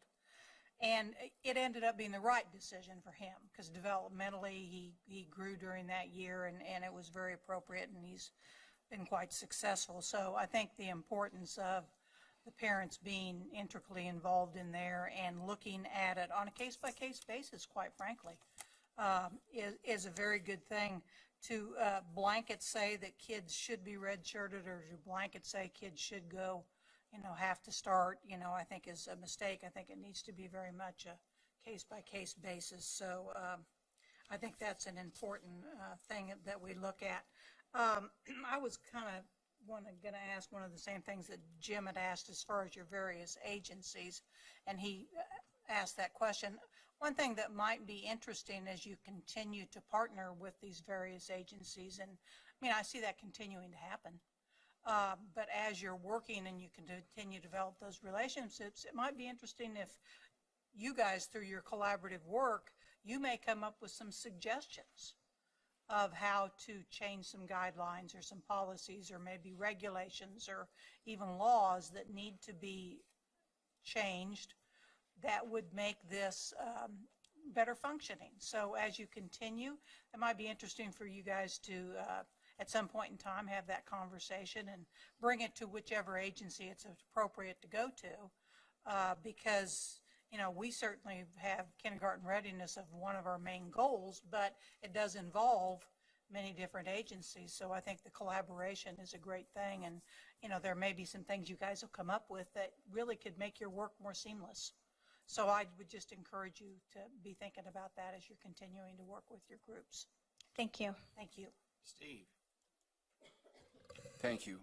Looking at these factoids, the very last one on the page, or at the bottom of the second page, is invite valuable partners, parents, families, and community members. That's a drum that I'd like to beat as loudly as we can, because my own experience is that I've met a lot of pediatricians, some of whom weren't that good at it, but most are. Most pediatricians are sort of they're all in this developmental business. And I think welcoming pediatricians into this would be a boon to all of us. So I'm a little cautious about giving the lion's share of responsibility to the Department of Education, if I could put it that way, that we really need to reach out further and farther to bring people in to help us as true partners. Thank you. Thank you. And as a matter of fact, this summer I'm presenting at the Kansas School Nurse Conference, and that brings in not only school nurses, but RNs and LPNs from around the state. So it'll be interesting to engage with that group. John? Thank you, Mr. Chair. I guess we have time. That's why I decided to ring in. We have plenty. Okay. You're limited to 20 minutes, John. Okay. So how often has the age, an individual turning 5, how often is that looked at? Or when was the last time it was moved from, when I first went to kindergarten, it used to be December 1st that you had to be 5 to enter kindergarten. Now I guess it's September 1st or August 31st? September. Has it been September 1 for many years, or do you know when the last time that was looked at? The state statute is dated, well, the most recent rendition of it was 2012, but I think that has been in place for a very, very long time. I don't know that, I would have to research that to know for sure. It's been 20 years or so. Yeah. Yeah. I agree. Yeah. I don't remember it ever being at a time in my professional career different. It may have been, but My birthday is towards the end of November, so my mother put me in kindergarten. I was 4 for the first 3 months of my kindergarten career. In McPherson, in McPherson, Kansas, back then, all we did in kindergarten was play with blocks, but that was about 2 weeks before Randy showed up. Well, so at the end, I guess. But so at the end of my kindergarten career in McPherson, we moved to a rural part of the county, and actually I then attended Inman, Kansas. And so in Inman, they were already working on phonics in kindergarten, so my mom was worried that I'd be behind. So she put me back into kindergarten. So I went twice to kindergarten. And I think at that time they were slowly moving that birth date back too. They went from December 1 to November, and then eventually it ended up in September 1. But so that was my personal experience, and I don't know, it seemed like I was part of the older kids in my class as I was going through school because I was held back. My granddaughter is registered for kindergarten starting in this fall. And I don't know that I didn't say much to my my son and his wife, but they've decided to go half day for Ellie. And so I would hope, now I've never been an advocate for all-day K in the state. I know there are people here, but I don't know that the research is all settled at this point, which is actually beneficial for every child, whether it's all-day K or half-day. But I would like to see Kansas stay flexible and offer options for parents and make sure that we're providing what's best for each child. So that's kind of where I'm at on this issue. Thanks. Thank you. Well, I see no further questions. We thank you very much for the presentation. Keep us informed. All right. Thank you so much for the opportunity. Have a great day. And it looks like I've got several minutes to make announcements.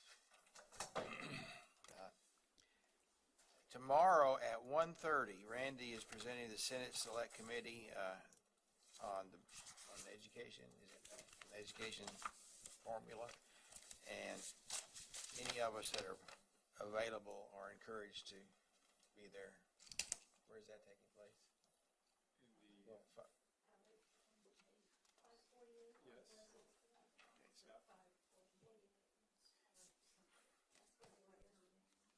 1:30. The Policy Committee is meeting in the Commissioner Conference Room on the 6th floor at lunch, and we're going to have a presentation tomorrow from the Nest City Tiny House, and it is going to be here this afternoon while we're still in session. And so we have reserved some parking. We have some parking places reserved across the street, and we would like to leave the parking places where we normally park open. So that's where that tiny house is going to be parked about 2:30 this afternoon. So if you're on this side, if you could move across the street, I think there are only 7 spots across the street, so 7 people, and make sure whoever is in the middle, we don't just leave one car in the middle, but, you know, figure it out. But at any rate, we need to make place, because that's going to be here overnight, and it'll be here about 2:30 while we're still in session, unless we really fly through this afternoon. We are in recess till 1:30, where we have 3 public hearings for this afternoon that will require, each of which will require a roll call vote. We're in recess till 1:30. Kansas State Board of Education is called back to order. Today there are 3 separate public hearings, and the format will be the same for all 3. At this time, I'm going to open the hearing to receive public comments on KAR 91-41-1, 942-2, I guess that's 91-42-2, 91-42-4, and 91-42-7, emergency safety interventions. And according with board policy, anyone who wishes to speak at the hearing is asked to information card at the reception desk located at the entrance to the room. Each speaker will have 5 minutes to make his or her presentation, and 1 minute will be allowed for board members to ask questions. Written comments may be submitted as part of the hearing. Each person should state his or her name and indicate whether he or she is representing the opinion of a group. For the emergency safety intervention, I only have 1 card for 1 speaker, so the speaker is Rocky Nichols. Rocky, welcome to the State Board of Education.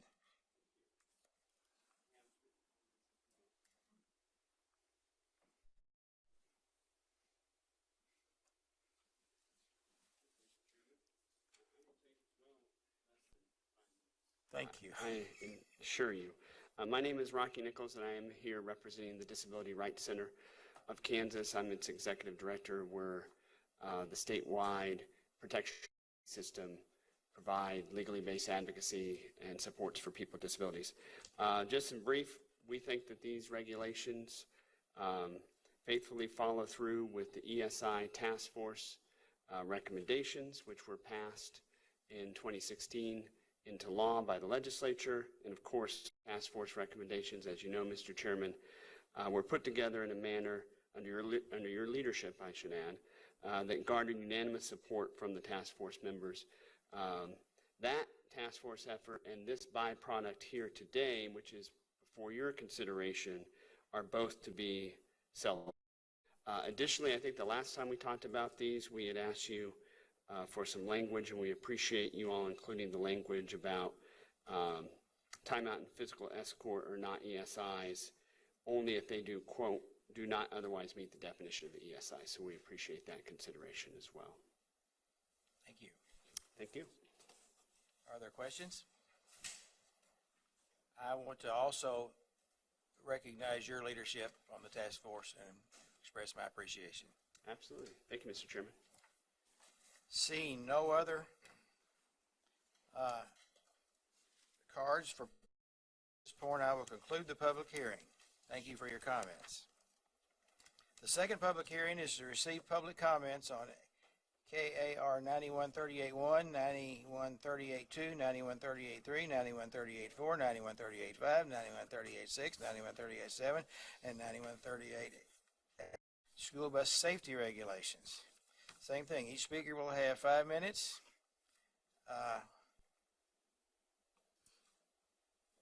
And I have no cards. So, but you do have written comments in your packet, and I would encourage board members to look at comments. Seeing no other comments, I will conclude this public hearing.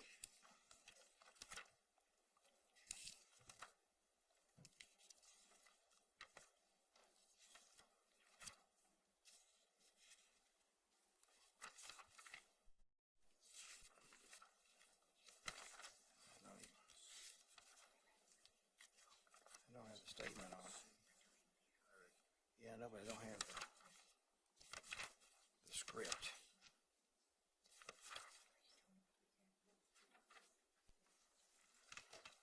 So let me see that.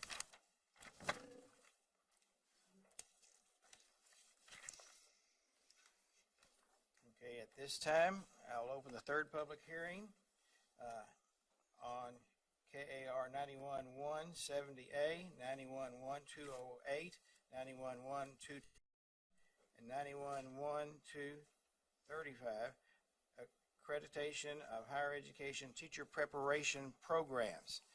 The same procedures apply. Each speaker will have 5 minutes, and the speaker that has signed up is Adalia Zubin. Adalia, welcome to the State Board of Education. Hello, thank you, and thank you for this opportunity to address the board. I'm representing Kansas National Education Association, and to speak with you regarding the regulation 91-1-208, the higher education, and its license application, specifically including a release check to the applicant's name on the Kansas Child and Abuse Central Registry before granting or renewing teaching license. KNEA has 2 concerns. The first concern is that the change to the regulation adds a consequences to a substantiated that was not present at the time that an applicant would have applied for their license or made a decision regarding their appeal process that they could have taken for a substantiated claim to be cleared. This is in effect a retroactive application of a penalty unknown to a license holder and at a time when further action could have been taken. According to the current law, if a social worker from Kansas Department of Education, Children and Families finds that it is more than likely than not that harm has occurred to the age of 18 because of physical, mental, or sexual abuse, the name of the person alleged to have committed the abuse is included on the Kansas Child Abuse Central Registry. That occurs already. Kansas law prohibits anyone whose name is on the registry working or regularly volunteering in a child care facility or residential center. A substantiated claim can be appealed, but factors considered in making that decision include the cost of the appeal and consequences of having one's name on that registry.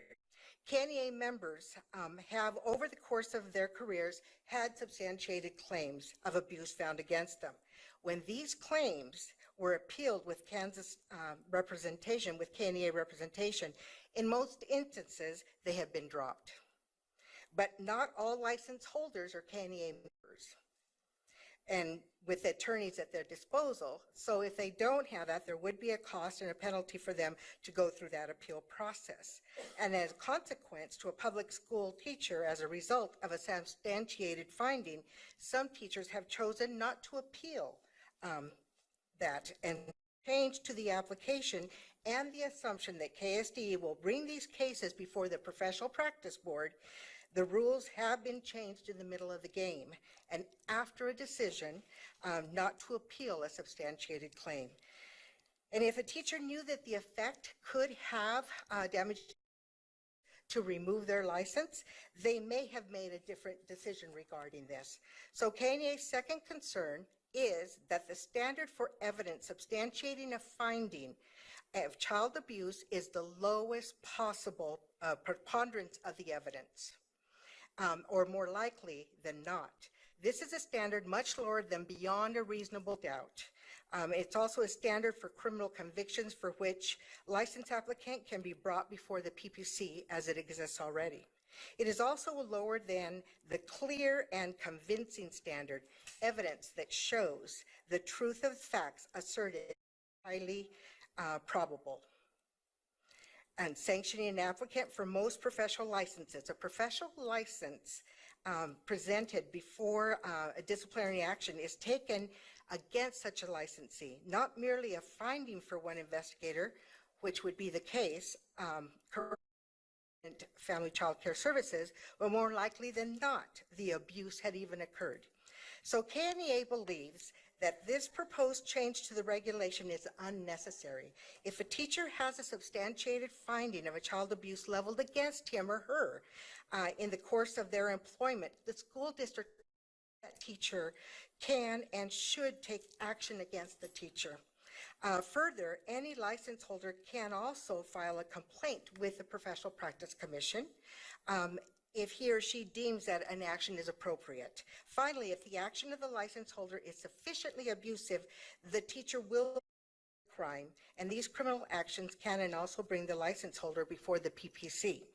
The avenues currently in effect adequately address and protect both teachers and students, and they serve in cases of abuse and child and neglect in the need, or I'm sorry, through the Child in Need and Care statutes. Questions? Correct me if I'm wrong. I think I understood that the issue is really the interpretation or the standard that the Department of Children and Family uses. Yes, it would be one investigator, and the key word is a substantiated claim. And substantiated claim is defined as? And I'll let our attorney, Margie, block us. More likely than not. So it could have happened, basically.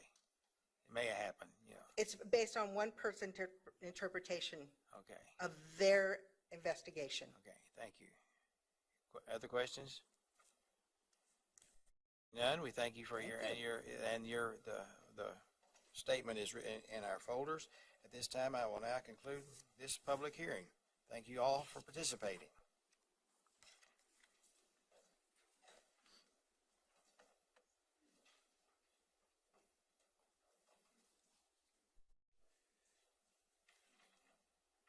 This time we will act on, I'll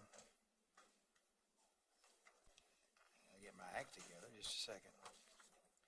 Act on recommendations of the Professional, I can't talk today, Professional Practices Commission. Linda. Nice to see you. It's probably because you're inside and not enjoying this beautiful weather that you're. Don't rub it in. Okay, well, I have two motions for your consideration today. We'll start with agenda item 13A. The recommendation from the Professional Practices Commission is that Chris Bailey's application be granted.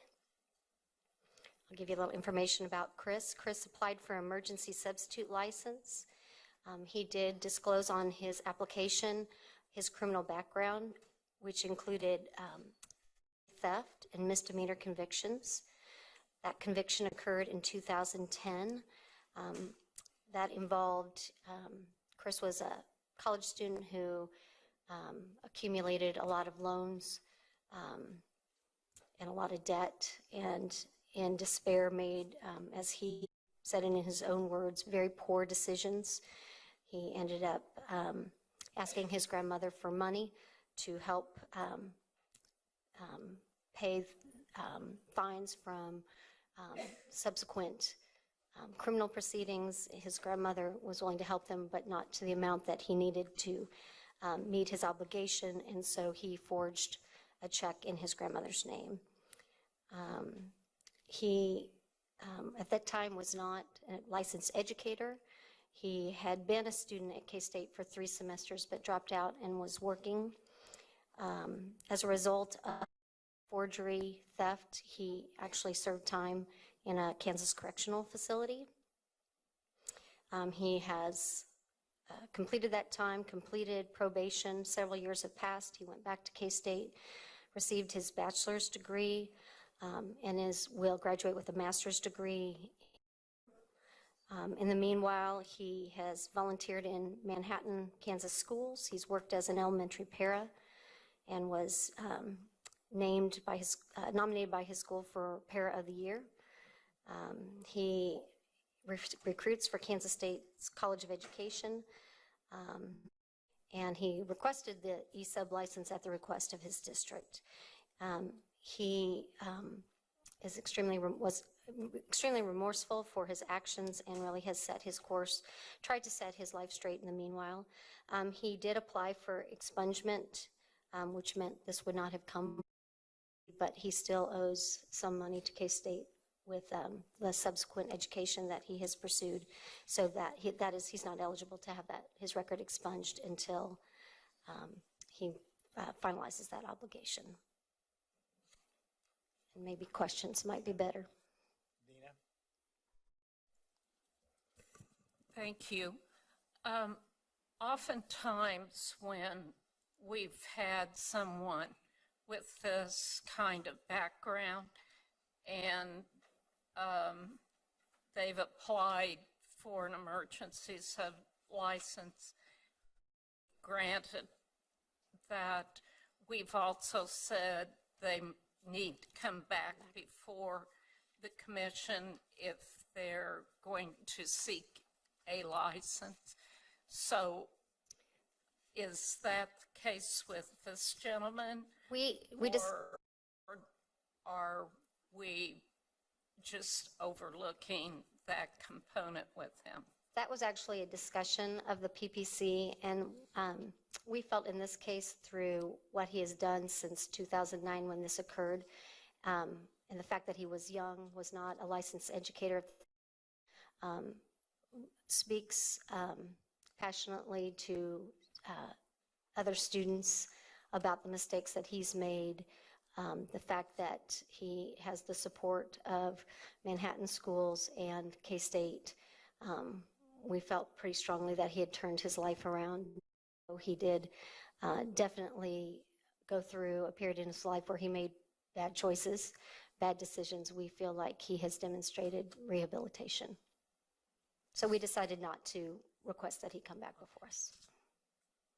Thank you. See, no other questions? The motion is no. Okay, motion has been made. Is there a second? Jim? Any further discussion? All in favor, raise your hand. All opposed? Motion carries unanimously. Going on to 13B. 13B. We recommend that the Kansas State Board of Education revoke the license of John Froelich and publicly censure Julie Abeyera. Mr. Froelich was a licensed teacher, and at the time he was a self-confessed habitual drug user. He had marijuana from his source in Colorado to his middle school. And in his own testimony, he indicated at that time he was a heavy user, and although he did not, he said he did not partake on a wallet teaching anybody who is partaking in a daily basis probably has residual effects. And so the Professional Practices Commission, on many reasons, felt that it was appropriate to ask that his license be revoked.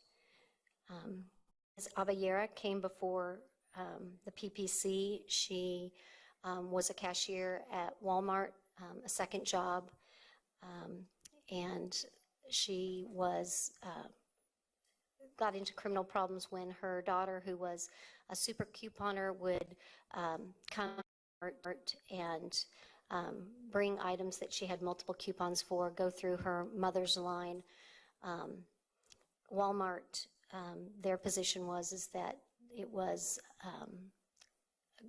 a great dollar amount of involved, but we didn't see any proof of that from police records or otherwise what that amount was. Ms. Abayera's testimony was that when she was questioned by Walmart and the police, they kept kind of pressuring her to put an amount on.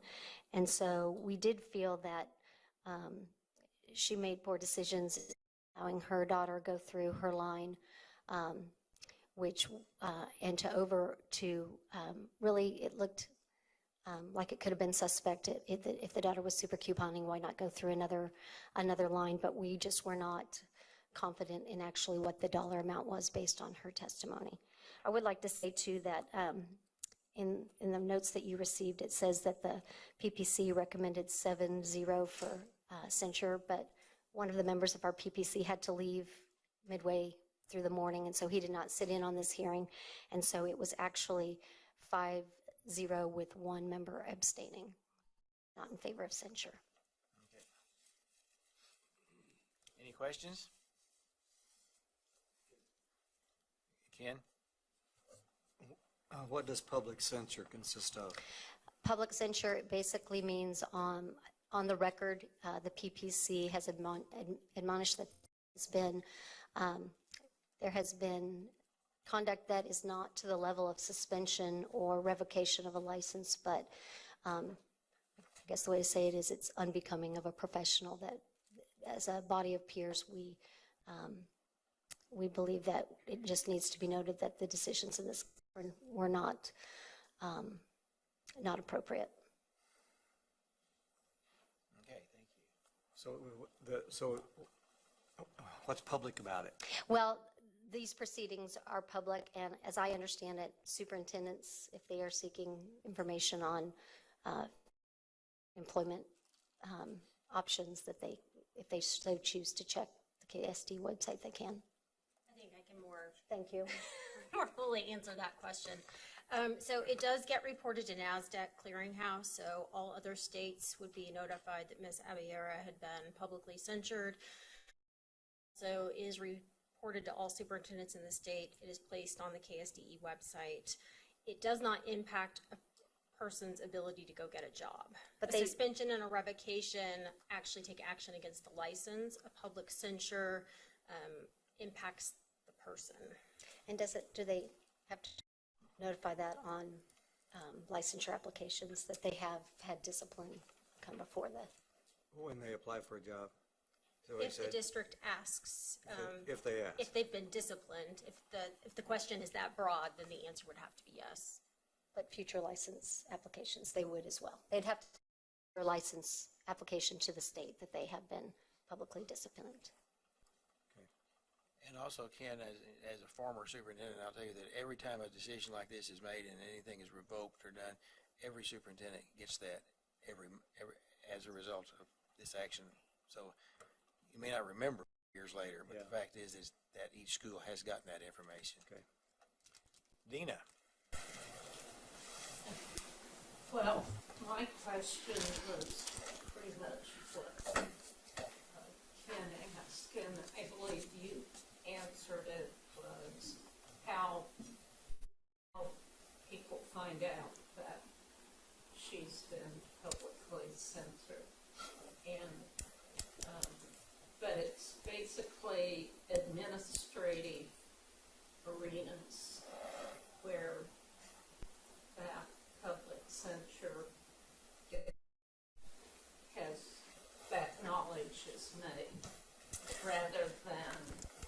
broader. Yeah, for example, the Board of Nursing posts theirs in the newspaper. We don't do that. We do post them on our publicly accessible website. They're on the Office of General Counsel's website, so you have a key or password to get in. But if you're not looking for it, you wouldn't find it. Kathy? Thank you, Mr. Chair. Just a procedural question. Since 13B, these are both discipline, are we voting on them separately? Right now, it's written as one motion, but I know that. That's why I wondered. it's separate. It's at the pleasure of the chair. I mean, typically, if we do them we do them separately. If it has to do with discipline or revocation, it'd probably be advisable because somebody might want to vote differently on each of those. Okay, we will do them separately. Okay, thank you. Motion would be in order in the case of John Froelich. Dina. And the motion is to revoke the license. Is there a second to that? Steve? Further discussion? All in favor, raise your hand. All opposed? Unanimous. The motion would be in order. Public censure of Julie. Abeyera. Thank you. Motion? Sally? Jim seconds the motion. Further discussion? All in favor, raise your hand. All opposed? Motion carries unanimously. Thank you. You're welcome. I want to ask, this may be to you. I've always been concerned that we talk about people in public that are, is there any vulnerability there?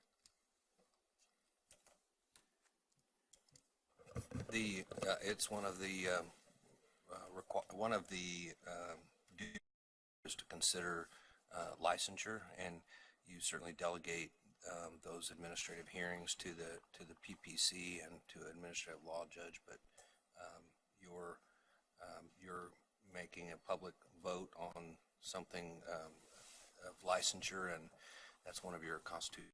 So I think that takes precedent. There you go. So I'll quit worrying about it. Thank you. Linda.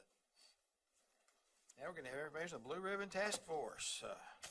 Sort of. From Dr. Myers and Dr. Mercer. Welcome.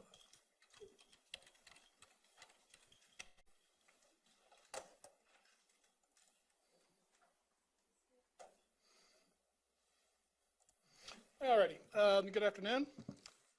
It's truly always a pleasure and an honor to speak before the State Board, but particularly so today because what we have to share with you, I'll introduce Dr. Dean Mercer, of course, you know Deb, but this is the culmination of hard work that came about, that began with the Blue Ribbon Task Force.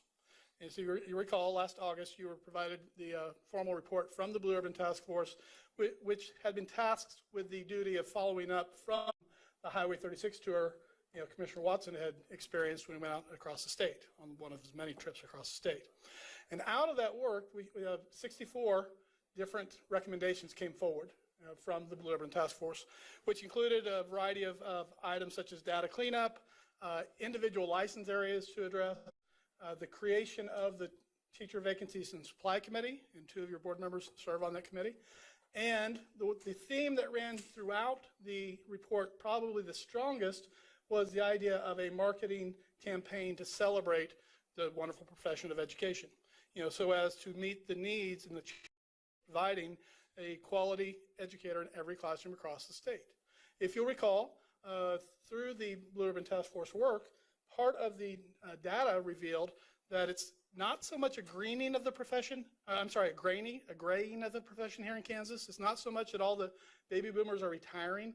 It's meaning people are coming into the profession, yet not really hanging around. There were lots of data being thrown around, and come to find out, people thought everybody was leaving the state and going to Missouri. And in reality, it's about a give and take. About the same number go, the same number come in. So lots of good information has come about. But today is a celebration because through the good hard work of the Standards Board and a subcommittee therein, led by Dr. Mercer. The beginning of this campaign of spreading the gospel of wonderful work of education is being launched today. Also, I'd be remiss if I didn't mention Denise Kaler and her team played a pivotal piece of this as well. So it is a true honor for me to introduce you again formally, Dr. Mercer, and she'll walk through the PowerPoint and explain to you what's actually happening. And also, Board Member McNeese, it's just one of those things that could happen 5 years ago from now. This was visualized in August, and we're now going. So action is being taken. So, Deb.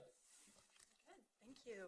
Well, indeed, it's an honor to be here today. As you all know, the Professional Standards Board was set by statute. It contains 21 members, very broad-based in our educational backgrounds, and a very dedicated and engaged group. I'd like to acknowledge Chair Porter, who has served on the Standards Board, continue to serve on the Standards Board, and the experience and the perspective that you bring to our discussions. That's very important.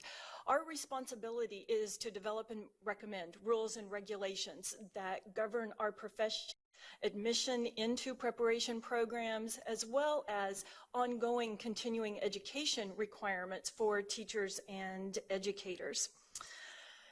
So this last year, we had 4 major goals. The first one was to look at licensure tests and review those and ensure that they were aligned to the programmatic standards that higher education is responsible for ensuring. We've been doing a great deal of research around the concept of micro-credentials, and I would compare that to an individualized plan of study for educators. What do I need to really specifically work on as an educator as I've talked with my supervisor? And so we're looking at what might that look like for professional development, professional ongoing learning for our educators. We know that mentoring is critical. We've been looking at multi-tier licensing, and we're very pleased with the progress that we're making as a state in mentoring our new teachers and new leaders. And then our 4th goal was our big one that Scott Myers alluded to, pipeline and advocacy work, which really has 2 parts. One is marketing, and the other is ongoing dialogue around critical issues of importance. And out of that work, today we're celebrating the launch of a website, educatekansas.org, and the mission of this work of the Professional Standards Board is to promote and advocate for our profession. We want a robust pipeline of educators coming into the profession, and we want to collaborate with stakeholders across the state to ensure that there is an effective educator in every classroom. So this is really the heart of our goal. We know that solutions come from working together. So we identified that we need a common voice, and we need to wrap our arms around what this work needs to look like. And so we have discussed logos, websites, press releases. How do we engage social media millennials in advocating for our profession and the power of what happens in Kansas classrooms? Then we know that being able to visualize a story is a very powerful way of continuing the dialogue. And so we've been working on a series of videos. So we developed a logo around this concept of educating Kansas about our profession, and that it needs to have the involvement of a wide variety of people. This is a screenshot of the website, and the website has a variety of information tied to the Kansas State Department of Education content surrounding pathways to the profession, links to job possibilities. But most importantly, it connects to those of us that chose to go into education and the people that we are trying to recruit into our profession. And so that advocacy piece is very strong throughout. Scott mentioned that today we're celebrating, and this morning the tweets started going out. I was checking my phone before I came up. 100 hits, and that was without me being able to go to my students saying, like this tweet right now. But Commissioner Watson did a video release for us, and the press release will go out so that we can start driving people to the website and we can start sharing a very positive story. So to that end, video to share with you. I'll prep you beforehand. It's 2 minutes and 40 seconds long, so that's quite a long video.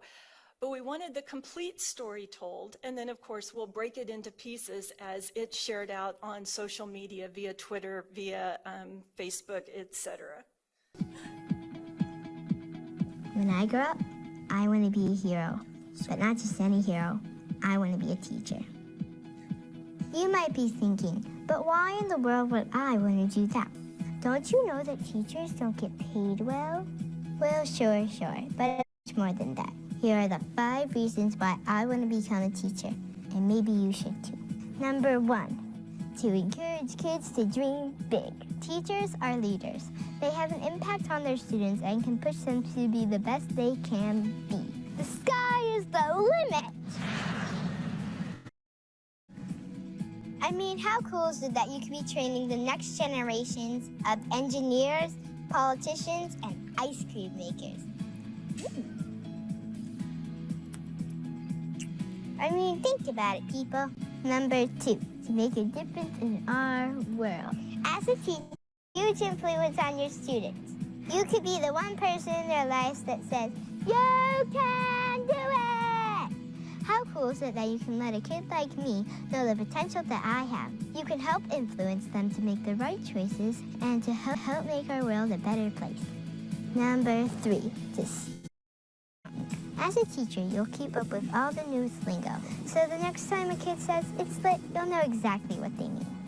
Honestly, I don't even know what that means. I'm only 10. Number 4, to be a lifelong learner. As a teacher, you will continue to learn with your students. How cool is it to never stop learning? You'll be introduced to the latest technology and the newest way to multiply. Last but not least, number 5, to be a loco superhero. I'm a superhero! Why do I say superhero? Because working with both parents and the students requires some kind of superpower. You wake up early, you stay out late, and you even live in your classroom. Teachers don't actually live in their classrooms. Oh, you fight daily injustices and ignite the power in students, so that one day they can be successful. And if that's not a superhero, then I don't know what is.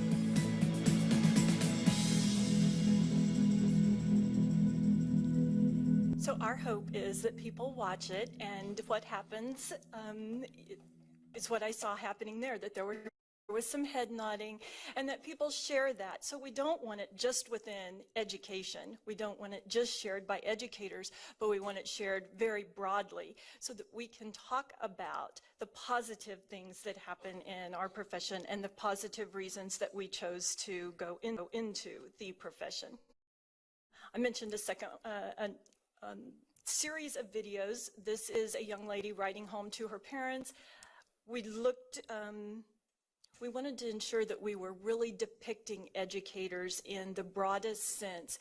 And so we have diversity of age levels involved. We have diversity of racial ethnic diversity, and we want these videos to take on a life of their own, and we want to continue to add to them. So for example, there's an assignment in my undergraduate program that students have to create an iMovie. Next year their topic is, who was a teacher that influenced you to make the decision that you made to go into education? To show, and I've shared that idea with my colleagues across higher education. So this website will continue to evolve and grow. So the media part of it is necessary to change the dialogue, but not sufficient. And the Standards Board felt like we needed a dual-pronged approach as we address some of these very difficult issues. So in addition to the social media campaign, we're also planning a series of dialogue summits. The first one we felt like we needed to tackle was the issue of teacher retention. If we look at the teacher vacancy and supply report, we know that pipeline numbers are part of the solution, but we also know that retention is critical. And we're losing a large number of teachers in that first few years, those first 5 years. Why are we, and what can we do about that? Those are individuals that have already committed preparation program and have already said, this is what I want to do. So what's happening those first few years? And we need to look at that. Do preparation programs need to change? Are there things that aren't happening in preparation programs that would help them be more successful? Are there things happening in school districts across our state that could impact to stay in the field those first few years? So retention, we felt like, would help change the dialogue.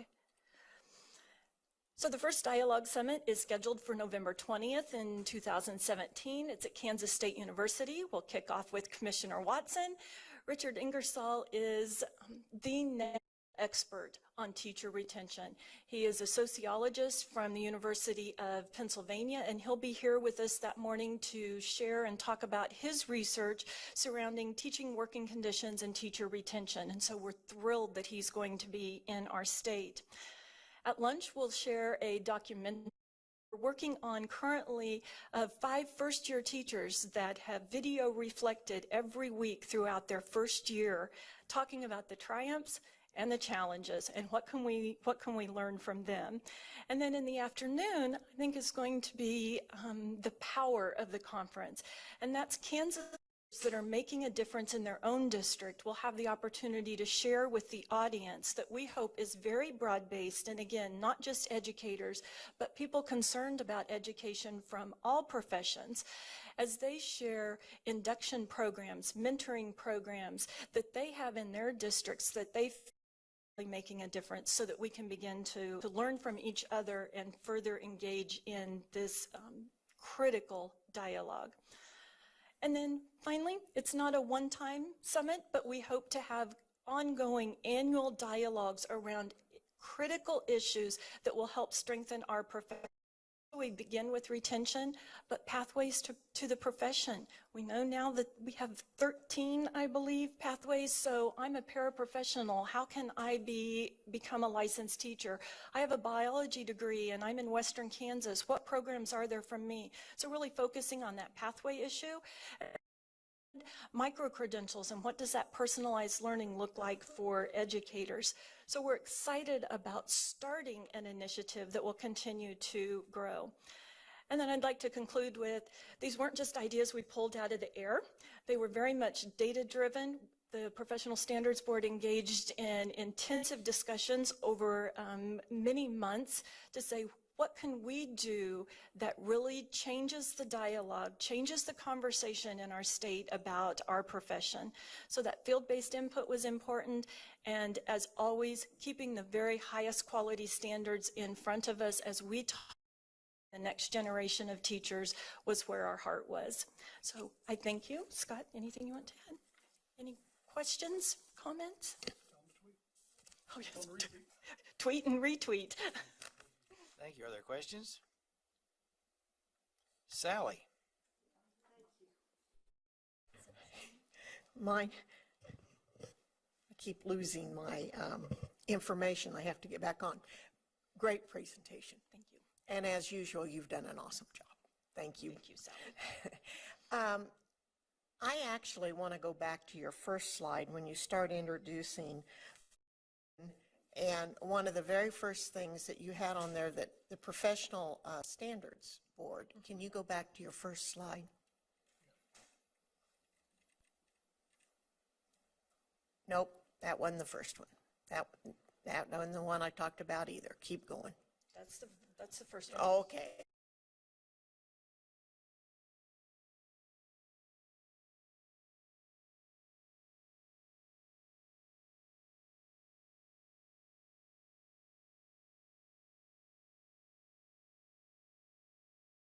Okay. Okay. Since you're chair of that committee, may I, Mr. Chair? Is that part of? Yeah, 3 minutes. Okay. If I can say it in 3 minutes. I've been having a little trouble with the licensure test because I think it came in during the era of making sure a quality teacher instead of an effective teacher. And I believe that came in at that time. It also came in at the same time that we were thinking that we have to measure students by test. And I wondered if your group has ever talked about the licensure from this viewpoint. If the state school board accredits the schools of education in the state of Kansas, and if a graduate graduates from those schools and they have a certain average, do they really need to take that last test? Because you're testing them before you ever get them into your program. I thought that teachers of education, I thought they had a pretest to get into the schools of education. We used to. That was called PST, the Yes. Pre-Professional Skills Test, and that went away some time ago. Educational Testing Services has a new test called the CORE, but it's an option. It's not one that's required. So, well, I'm kind of glad to know that, quite frankly. I love that.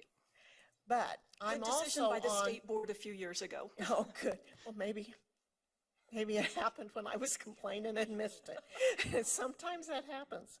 The other thing is, I guess I would like to know if you've had some discussion around that last test, because I'm not so sure that I wouldn't like to see something about the last test or maybe some other things besides that. I know that there's a little percentage of who does not pass that, but there's not many of us that are that. I'm a test, I can't take tests, okay? But I might be able to meet 2 or 3 of your other standards. Where are you guys on that? Anywhere? So there's a series of tests. We talked a little bit about the test for admission, and I think that's what you were referencing first. At the end of the program, once a candidate has completed their program, they are to pass 2 tests before an institution can recommend them for licensure.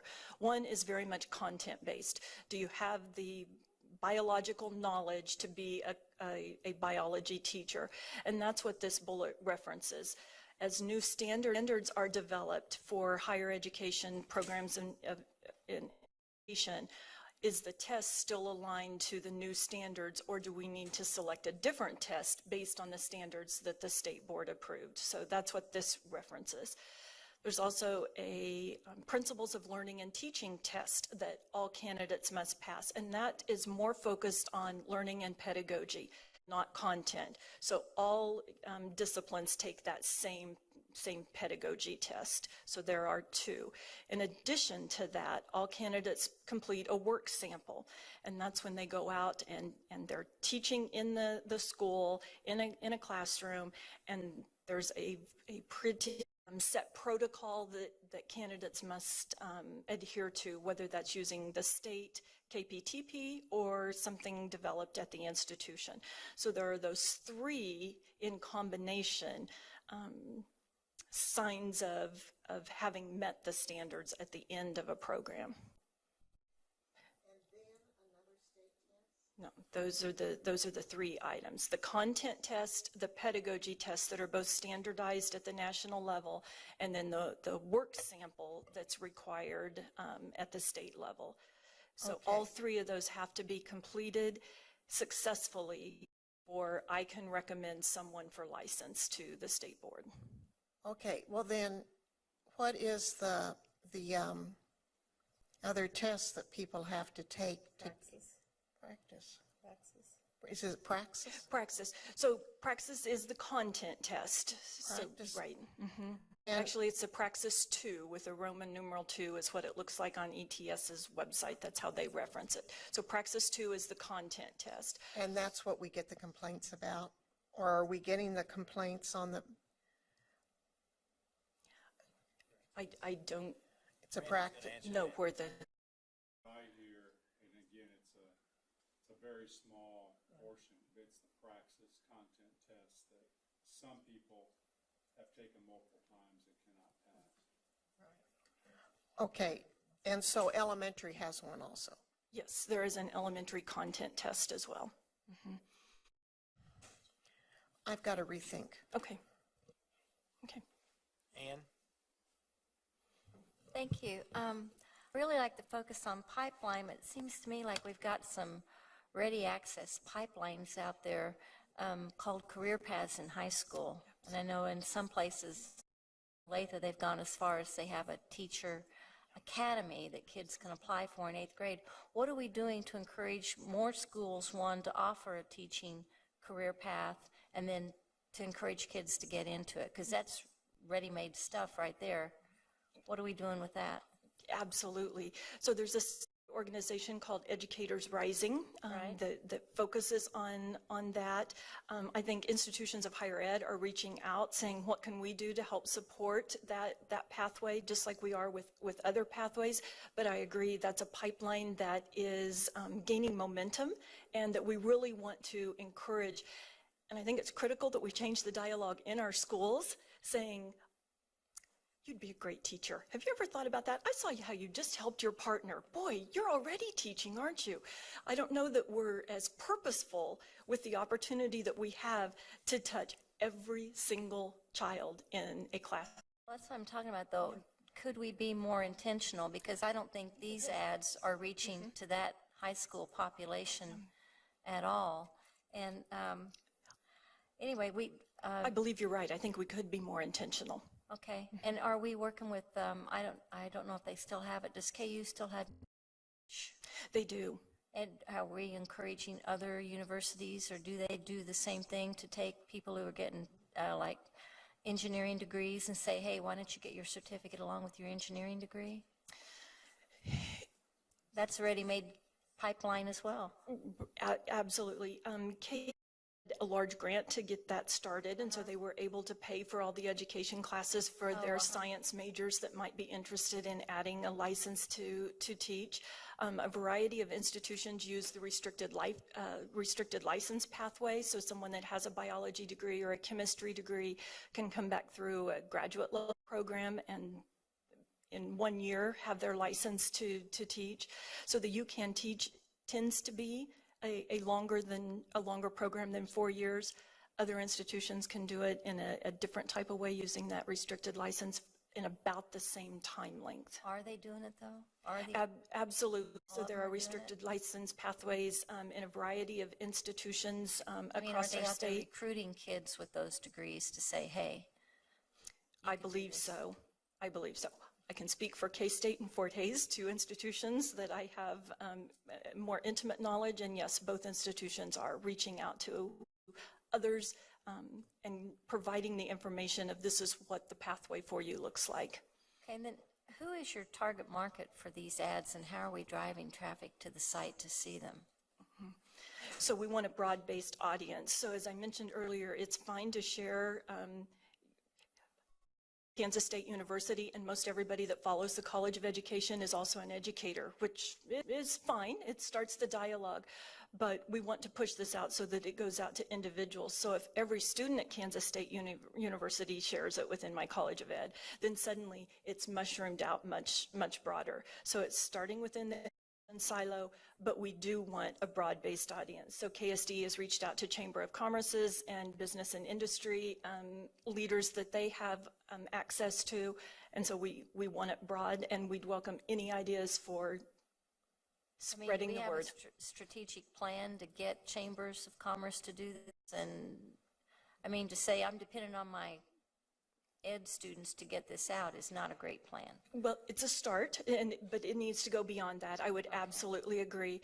So there's a whole science behind social media marketing. I don't know that I'm the expert. Maybe Scott is a little more knowledgeable than I am, but we've had a team working on with the KSDE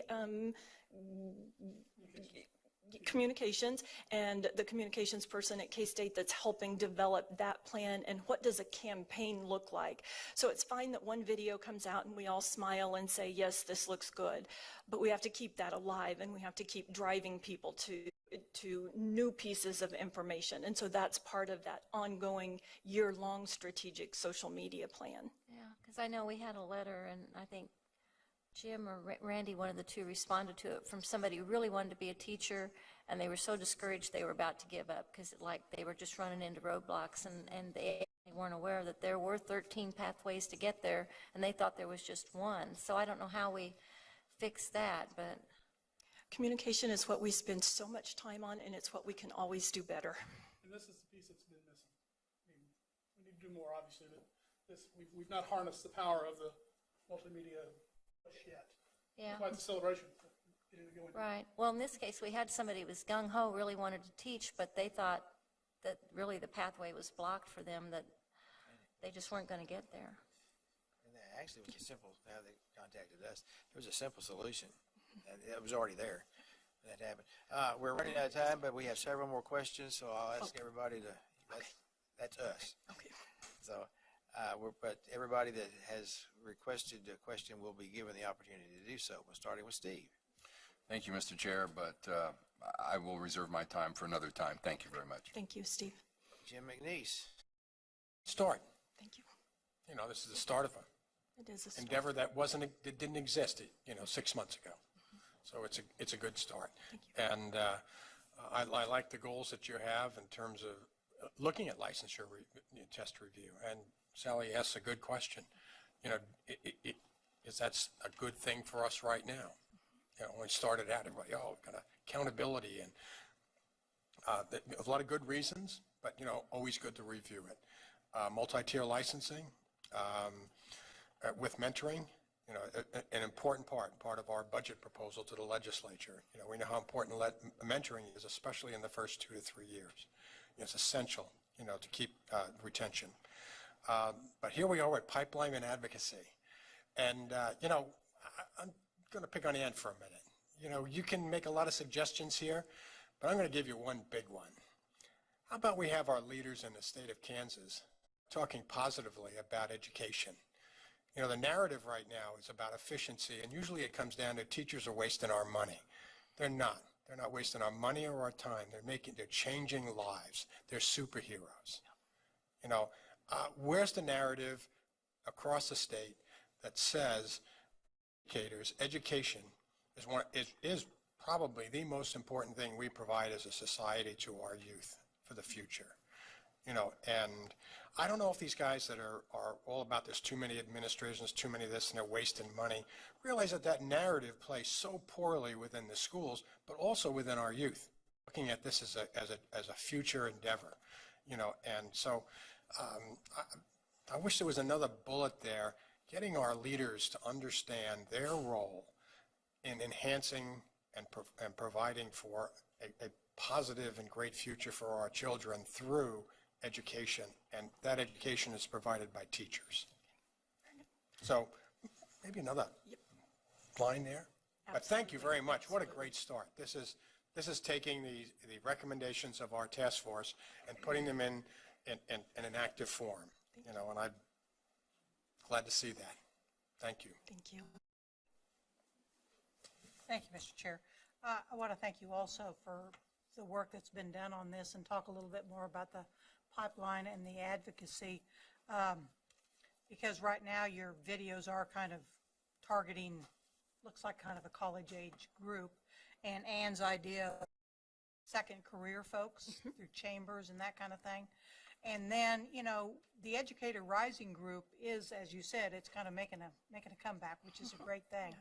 And actually, Adelia's kind of been helping with that, but maybe even getting some high school students, making some videos with some high school students who are in an Educator Rising program, and I know they're having a conference this summer, that could help target some of these additional high school students, because we've all got great high school students who we know would make good educators, and so, that'd be another good target audience. And then I want to echo what Jim said about, the leaders, changing the dialogue, because there really isn't anything. And, I speak to groups and different times, and to me, I'd said, there isn't anything more honorable than teaching.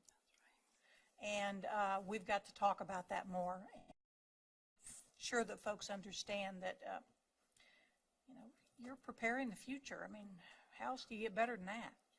So the conversation really does need to change. And I can remember the last time we had a teacher shortage was a similar kind of cycle that what we're in now.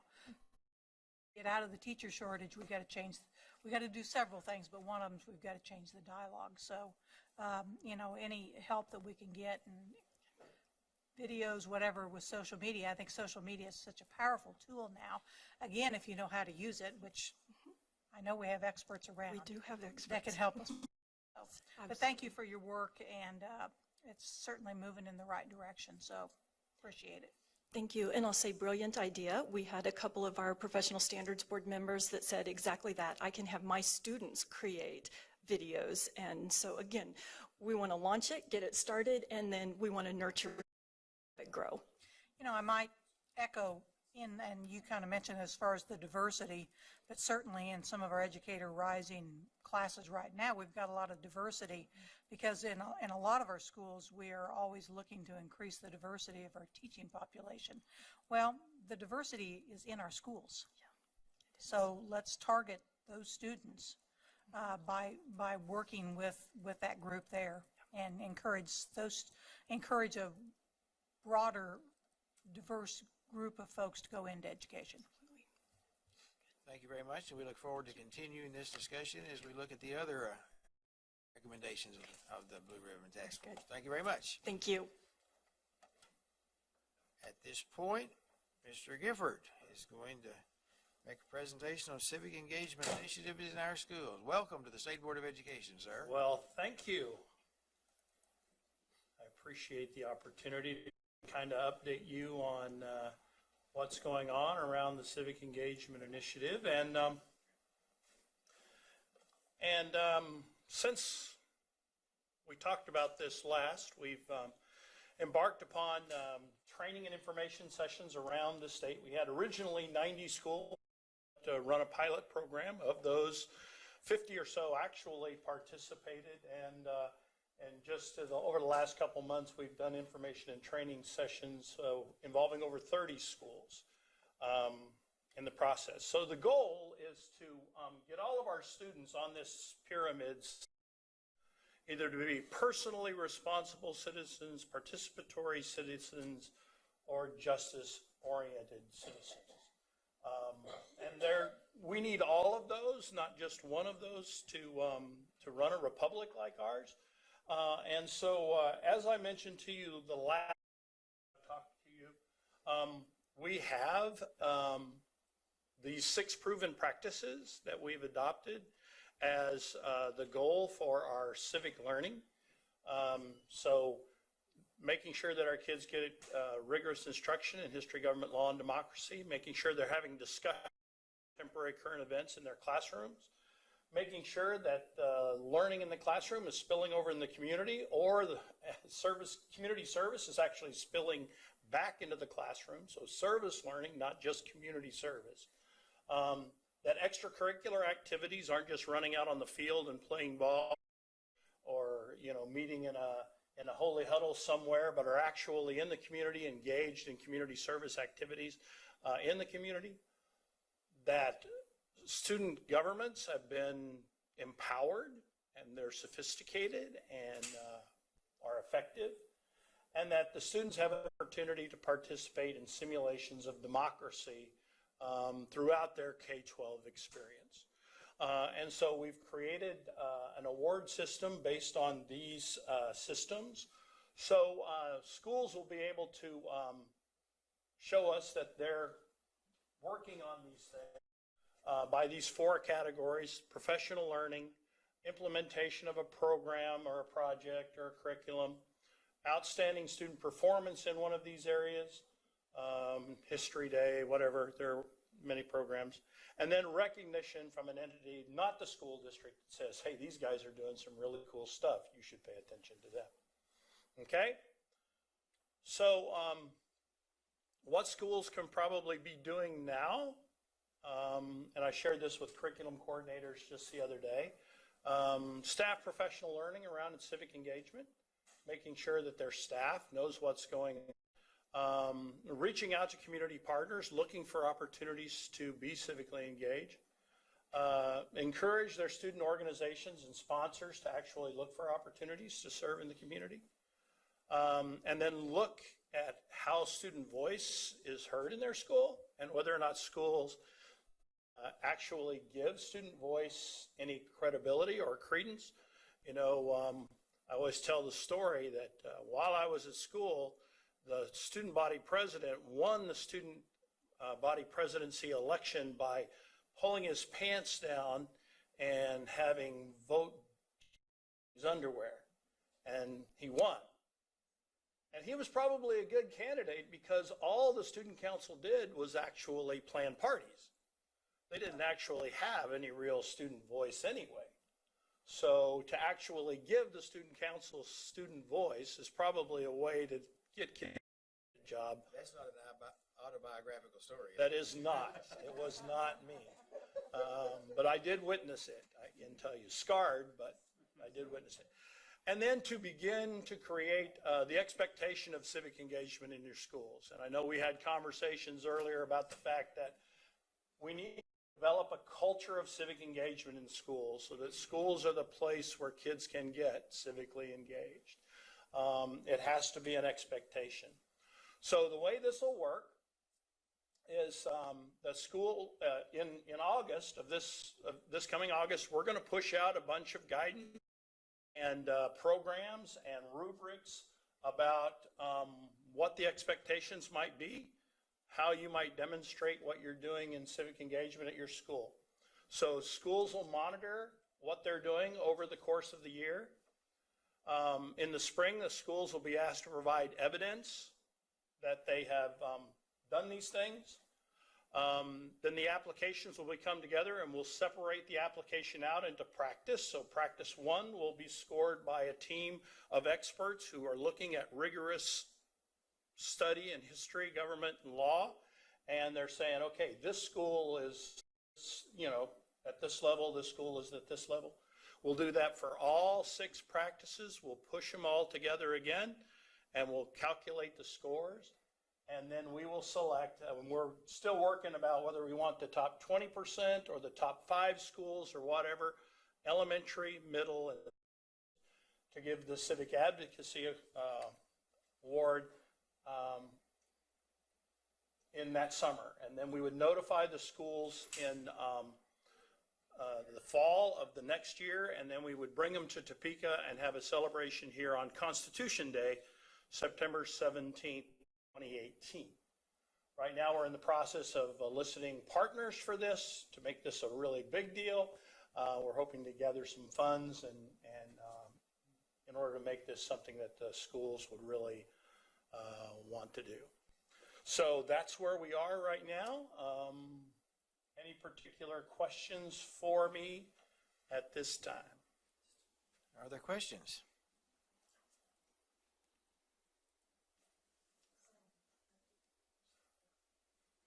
Sally, you still have 3 minutes.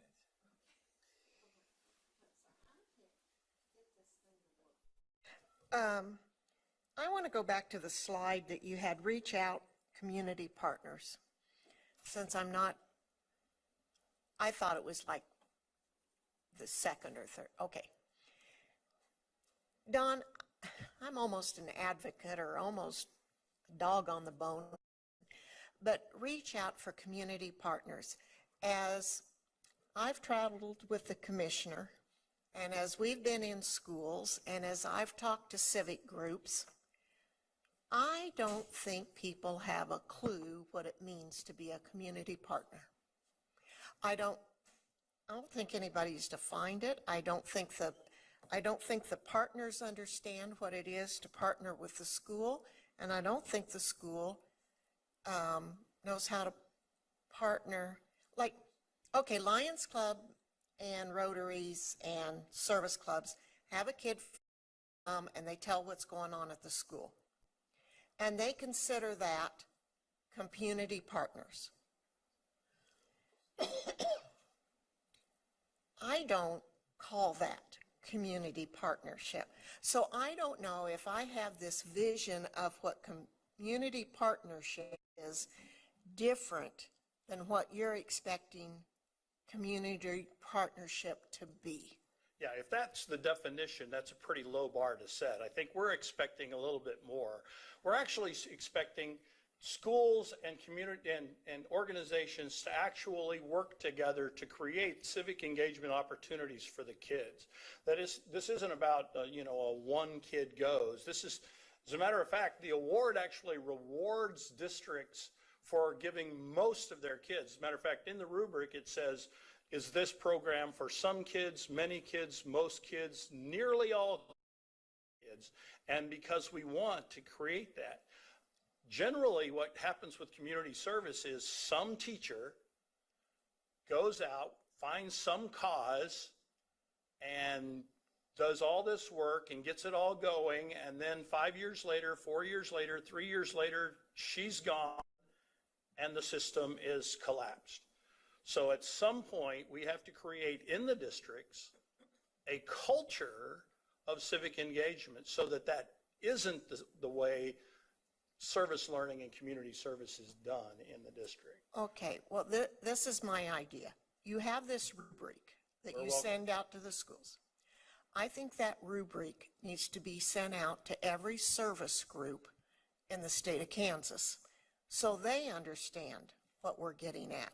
So when the Lions Club, and I use Lions Club because that's what my husband's in, so when the Lions Club goes to do their pancake feed, they call on every kid in the school that has come and shared with them, see if they will come help volunteer, or other kids to do. Well, one of the things, though, that we found out in that community service doesn't connect with kids. Community service is just something kids check off. I've got to do so much community service, okay, there's it is, I move on.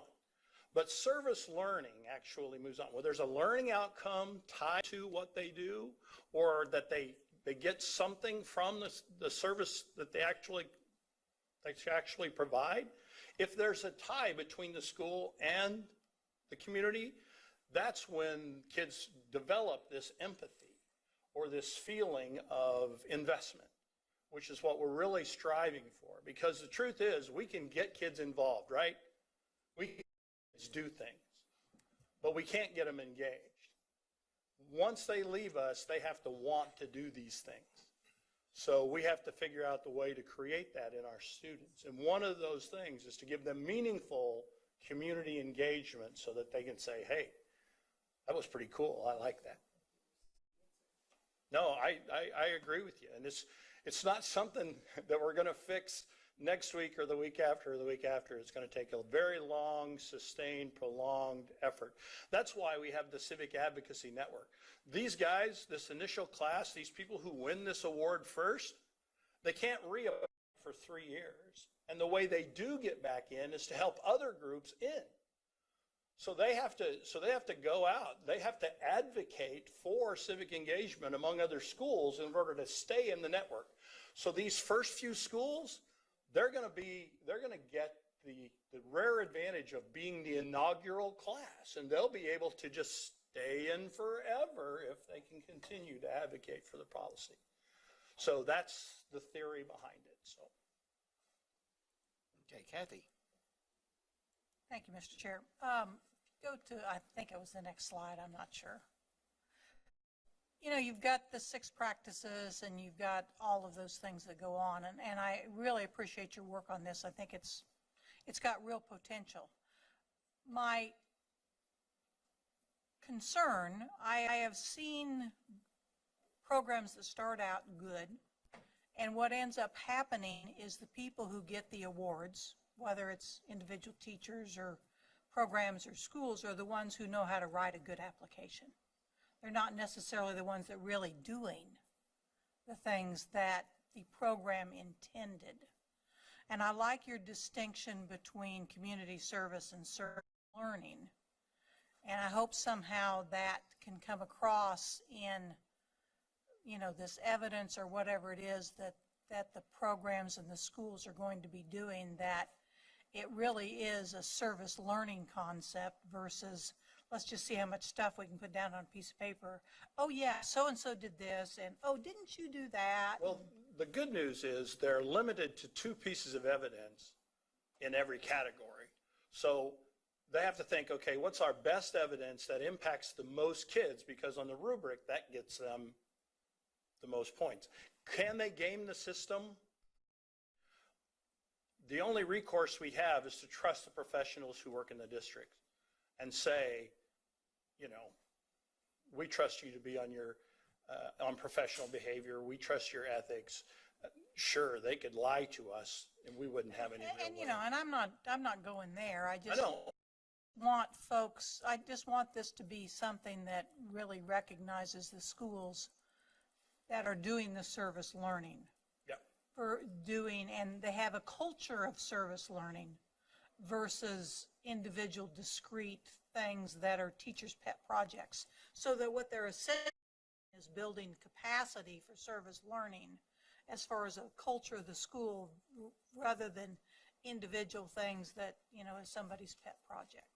I don't want to see us recognizing, I want to see us recognizing that real culture of service learning. Yeah, I hope that we'll be able to differentiate those kind of things through the application and with the people who are evaluating the applications, who will be knowledgeable enough about schools and how schools work, that we'll be able to kind of see past some of that stuff. I mean, I think this has great potential, and, you know, it certainly is something our schools and our students need, and, you know, connecting with community partners, that's a great thing. I think there's real potential here. So, you know, I think we're on the right way. I just don't want to see us get derailed. Okay. And keeping that focus on the service learning. I will do my I think best it's a to good keep us thing. on the right Thank you. rails. Jim? Thank you, Don, for keeping us on the right path. We need that. As with awards like this that we have for character education and other citizenship awards, this is a way to, what our goals are, what our vision is. In a lot of schools, there's not much happening. Or it's isolated, or it's popcorned, or it's personality centered. What we'd like to see in the long run, this become embedded in the culture of our schools. You know, as this lieutenant governor of I have gone around to the state and seen probably, I can't tell you, 20, 30 schools. And, they're doing great stuff. Kids are doing wonderful things. Teachers are doing wonderful things in leadership. You know, but I can also remember back to my program and being a school administrator, nobody ever sat down and said, this is something you should have in your toolbox as a school administrator. You should have this as part of your goal and your philosophy of leadership in your building. So I will tell you, in my life, I was taught by others that schools that give back are way better than schools that don't. Their test scores are higher, their discipline rates are lower, their bullying issues are lower. You know, this has so many other side effects. It's not about just giving an award, promoting our vision, and it's about embedding our vision into the culture of our schools. So I applaud you on your first steps. Again, you know, we'd like to be at the finish line, but this is a good one. And Sally, you brought up a good point when you said, you know, well, what does it really mean to be a partner? I'll be happy to sit down with you. I used to give presentations on this. You know, there's emerging partners, there's quality partners, and then there's partners that come and tell you what they want to do. But one of the themes I used to say is, if this partnership is really good, I would say to the business and community partner, you'll feel at the end of this first year and in this process, you've gotten more out of it than we did, because it's a reciprocal process. It's good for them as well. It builds our communities. It builds our whole, a better state, better community, better state. So great start. Excited to see this go, and excited to celebrate the first group because they'll be the role models. And well, I'll tell you what, we are pushing our agenda, our vision, with these initiatives. So these are great. Thank you. Yeah, I mean, I'm really encouraged and excited about what we have going. I really think schools, they love getting an award, and they'll work really hard. And hopefully it'll have an impact on the success of every kid that is in that school. Well, it sends a message that we value this, you know, by awarding it. But it's more than that. It's not just about giving the recognition. It's models. It's about having, you know, mentoring in ourselves. But it's about our commitment over time to our moonshot, that we believe that our students and our schools will be better giving back to the community, and those citizens will be better in the future by giving back to their communities later. So this is we weren't having these conversations, 4 years ago. It's great we're having them now. Ann? Thank you. I was thinking about what Sally said too about the community partners, because when you think in another area we're interested in, like career and tech ed, okay, and I'm just thinking about Olathe West, because just the $8 million high school blows my mind, but all the stuff that we saw there was so incredible. But it's successful because they have serious community partners. Like one of them bought them a $60,000 aquarium, for the biology department, and another one, they're bringing in their fire trucks and they're building this and that for them. And they're doing that is because the businesses get the value.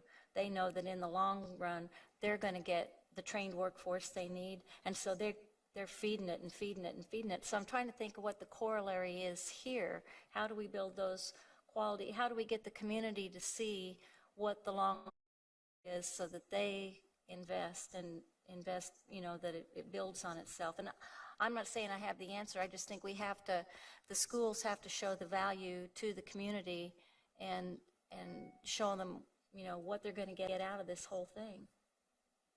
So it can be done. Yeah, different, I'm sure, in every one. I really appreciate that. This is one of our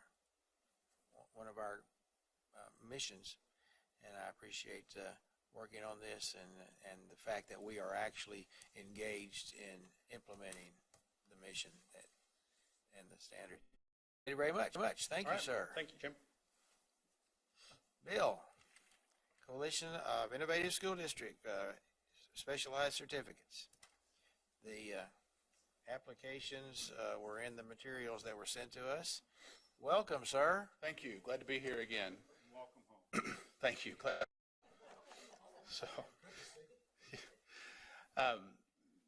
the information that's in front of you in the packet is 16 applications from KCK for initial licensure for next year. We bring it to you today just as a receive item. We're not asking for any action on it today. If you look through those, again, you see a mixture of some math, some science, a little bit of English, some business, I think, and a Spanish teacher in there. And so, those applicants have gone through the process through KCK as far as their vetting and interview process, and those have been approved by the KCK Board of Education.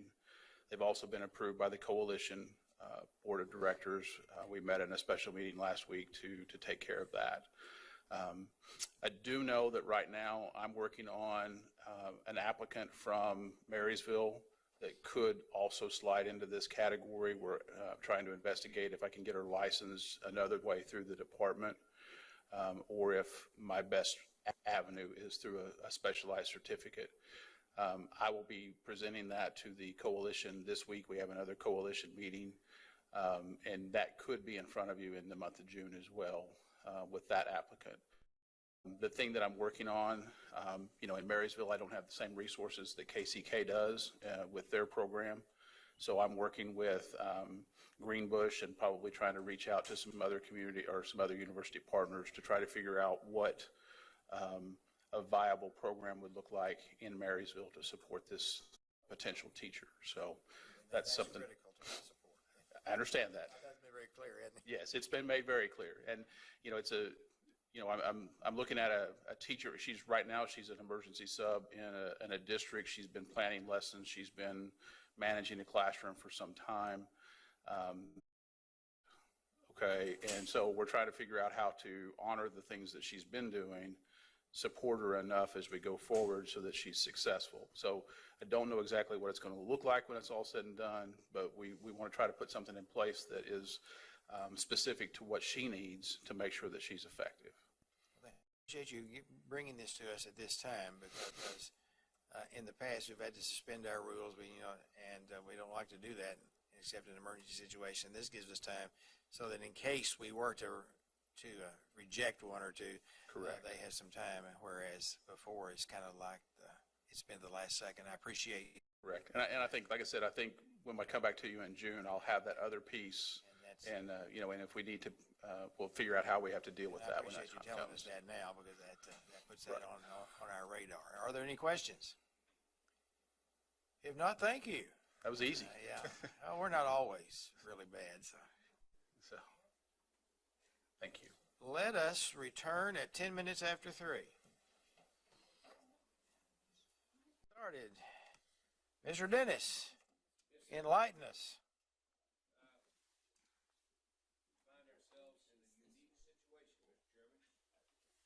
But first, we've been meeting about 3 hours a day this week on 2410 to try to comply with the court order.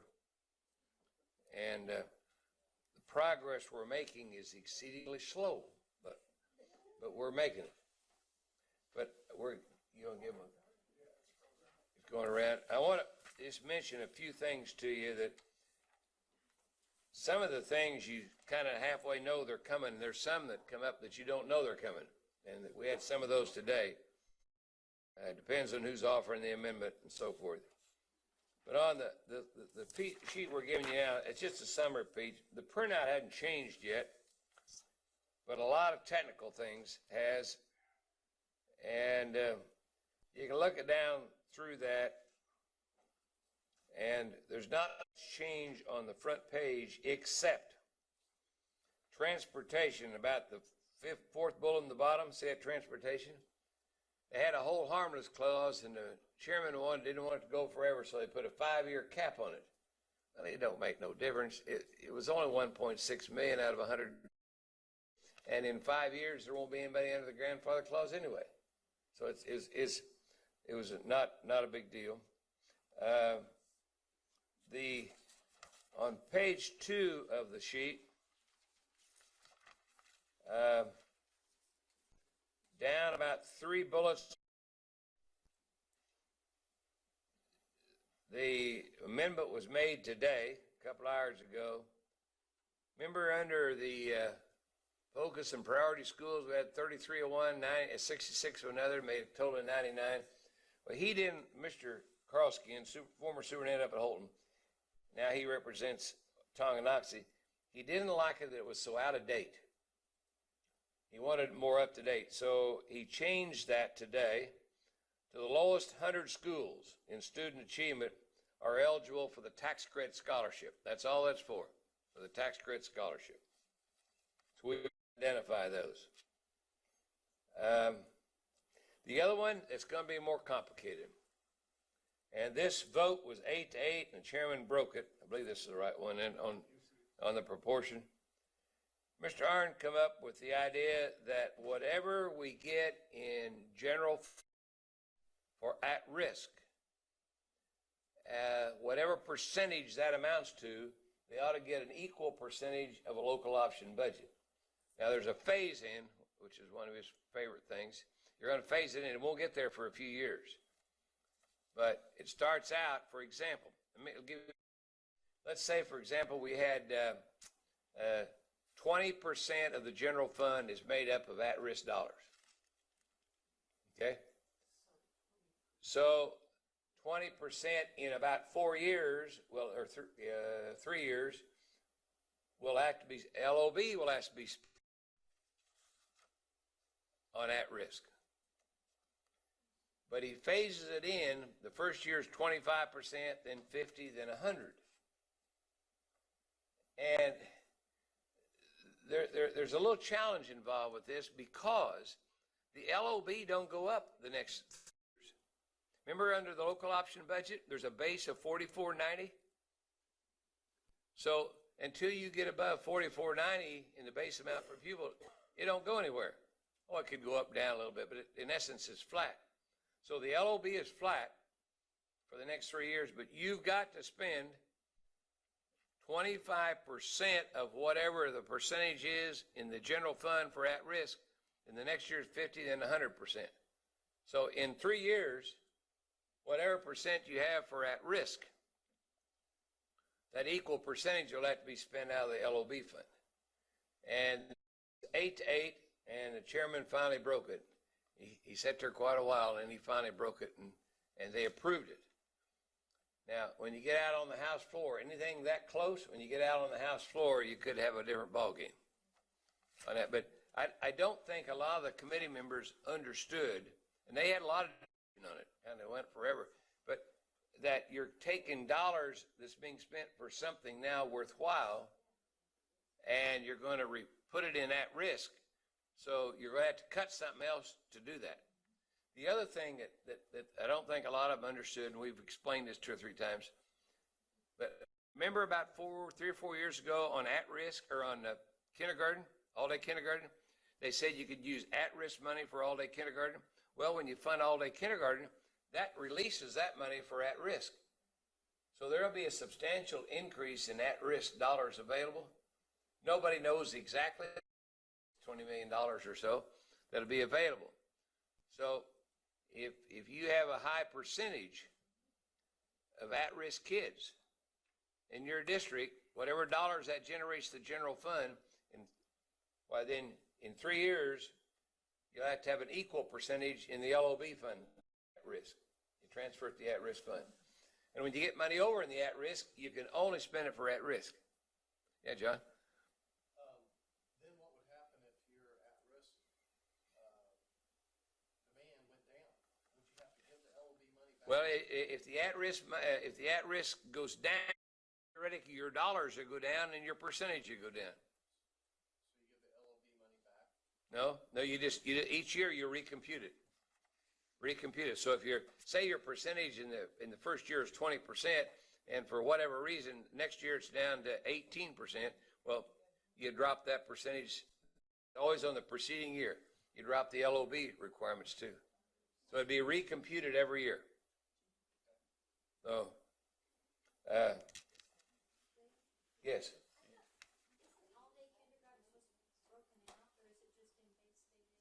No, it's all embedded. It's embedded on the printout on the website. I've given that to you before, so I didn't do it. It came to me a couple of times, but it's all embedded, part of the base. Yep, it's added in, and there's a lot of support for that. There's not much hassling over all-day kindergarten. The last bullet on the second, how does that meet? That came up the IEP. unexpectedly about an hour ago, Is hour it and a legal? half, and we didn't know that was coming, but says the school district will provide any parent of a student that's diagnosed with the autism spectrum disorder, a school district shall provide applied behavior analysis therapy for each student to the extent such therapy is ordered by a licensed physician, licensed psychologist, or a licensed special worker. And that's outside the IEP system, according to this. Is that legal? That is, well, Or I don't expect you to be. they would say we're just adding to it, but you are correct. I comment. They asked me to comment on that. I said, whatever the IEP system says, you got to do. Good, bad, or right. The IEP says you have to do it. You have to do it. But in this case, they're taking it clear out of the hands of the school district. Gives the parent the authority to get a diagnosis from one of those 3 categories. Let me tell you, Mr. Chairman, another piece of that. In some parts of the state, there isn't very many applied behavior analyst therapists. With me? As the representative from Weston come up and asked me about that, and I said, in Northwest Kansas, I don't know how far where you'd have somebody that meet that criteria. Could very well be. So I don't know. That was another close vote, and there was a long debate on that, and I don't suppose he indicated there wouldn't be very many parents who want this or need this or whatever, but there will be some. And the issue is going to be, though, is it available? And what does it cost? Is that something we should address? I think I think that's what I do. I let special ed directors take care of that. Do they need to know this pretty soon? Yeah, they'll probably know it when I get through this meeting. Very good. Janet? Thank you, Mr. Chair. Back to the at-risk, Dale. What about the districts that have a high at-risk population? I thought there was a limit on LOB. All right. I wish I had my flip chart. Denise, you got the flip chart handy? I mean, is that a challenge? Not there. You don't have it over there. Yeah. Well, here's the deal. Because I represent some of those. Yes, you do. Yeah. You take the percentage that at-risk dollars make up of the general fund. And in your case, that could be, Randy, what? What do you reckon? Third? What do you think? I believe you'll be one of the highest. That's what I thought. Pardon? No, it's too much trouble now. Yeah, but then in 3 years, you do it gradually. Right. But in 3 years, then you'll have to spend 30% of the LOB for that same purpose. So you'll have, if you're putting more in there now than you're required, you're going to have to be very careful how you do that, because you put in all that you have to in the general fund, and you put in because you got to put in that percentage of the LOB. And you end up spending less. It will cause districts to rethink. Well, that definitely, I mean, that could create a challenge, yeah. Most districts spend more on at-risk than we give them in dollars. Right. Statewide, it's just flat fact we do. Yeah. Okay, thank you. Sally. By the way, that was all played to the court. That was for the court. I thought I heard some of them say they just want to take care of the kids that were at risk. We're not going to worry about anybody else. This was They gotta because make sure of it's okay. comments made by the court and how they interpreted what the court said. That's not hard to, that's not hard. As a school administrator, that's not hard to work. That's not hard to work good. Sally. Thank you. Okay, well, mine was on the same topic of the LOB. Did they have anybody from any of these high at-risk schools testify one way or another about this? This an hour and a half ago, and they discussed it and approved it. It was not, there was no hearings on that piece. Had hearings on the bill, but not on that piece.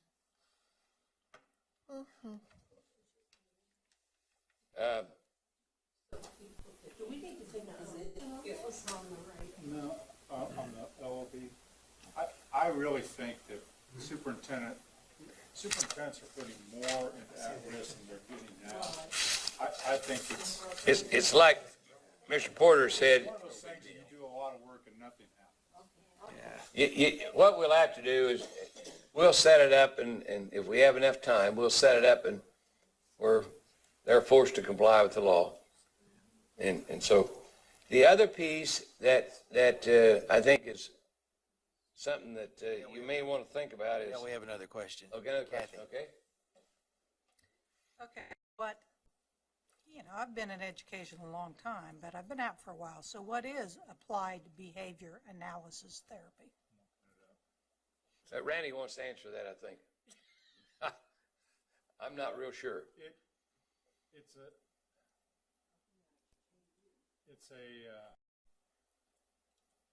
therapy applied to autistic students and doesn't come without some controversy. And in fact, many students on the spectrum, as a parent of one of those, would say that it's not always therapy. It would be for some students with a certain diagnosis, but that comes back to the IEP. That's right.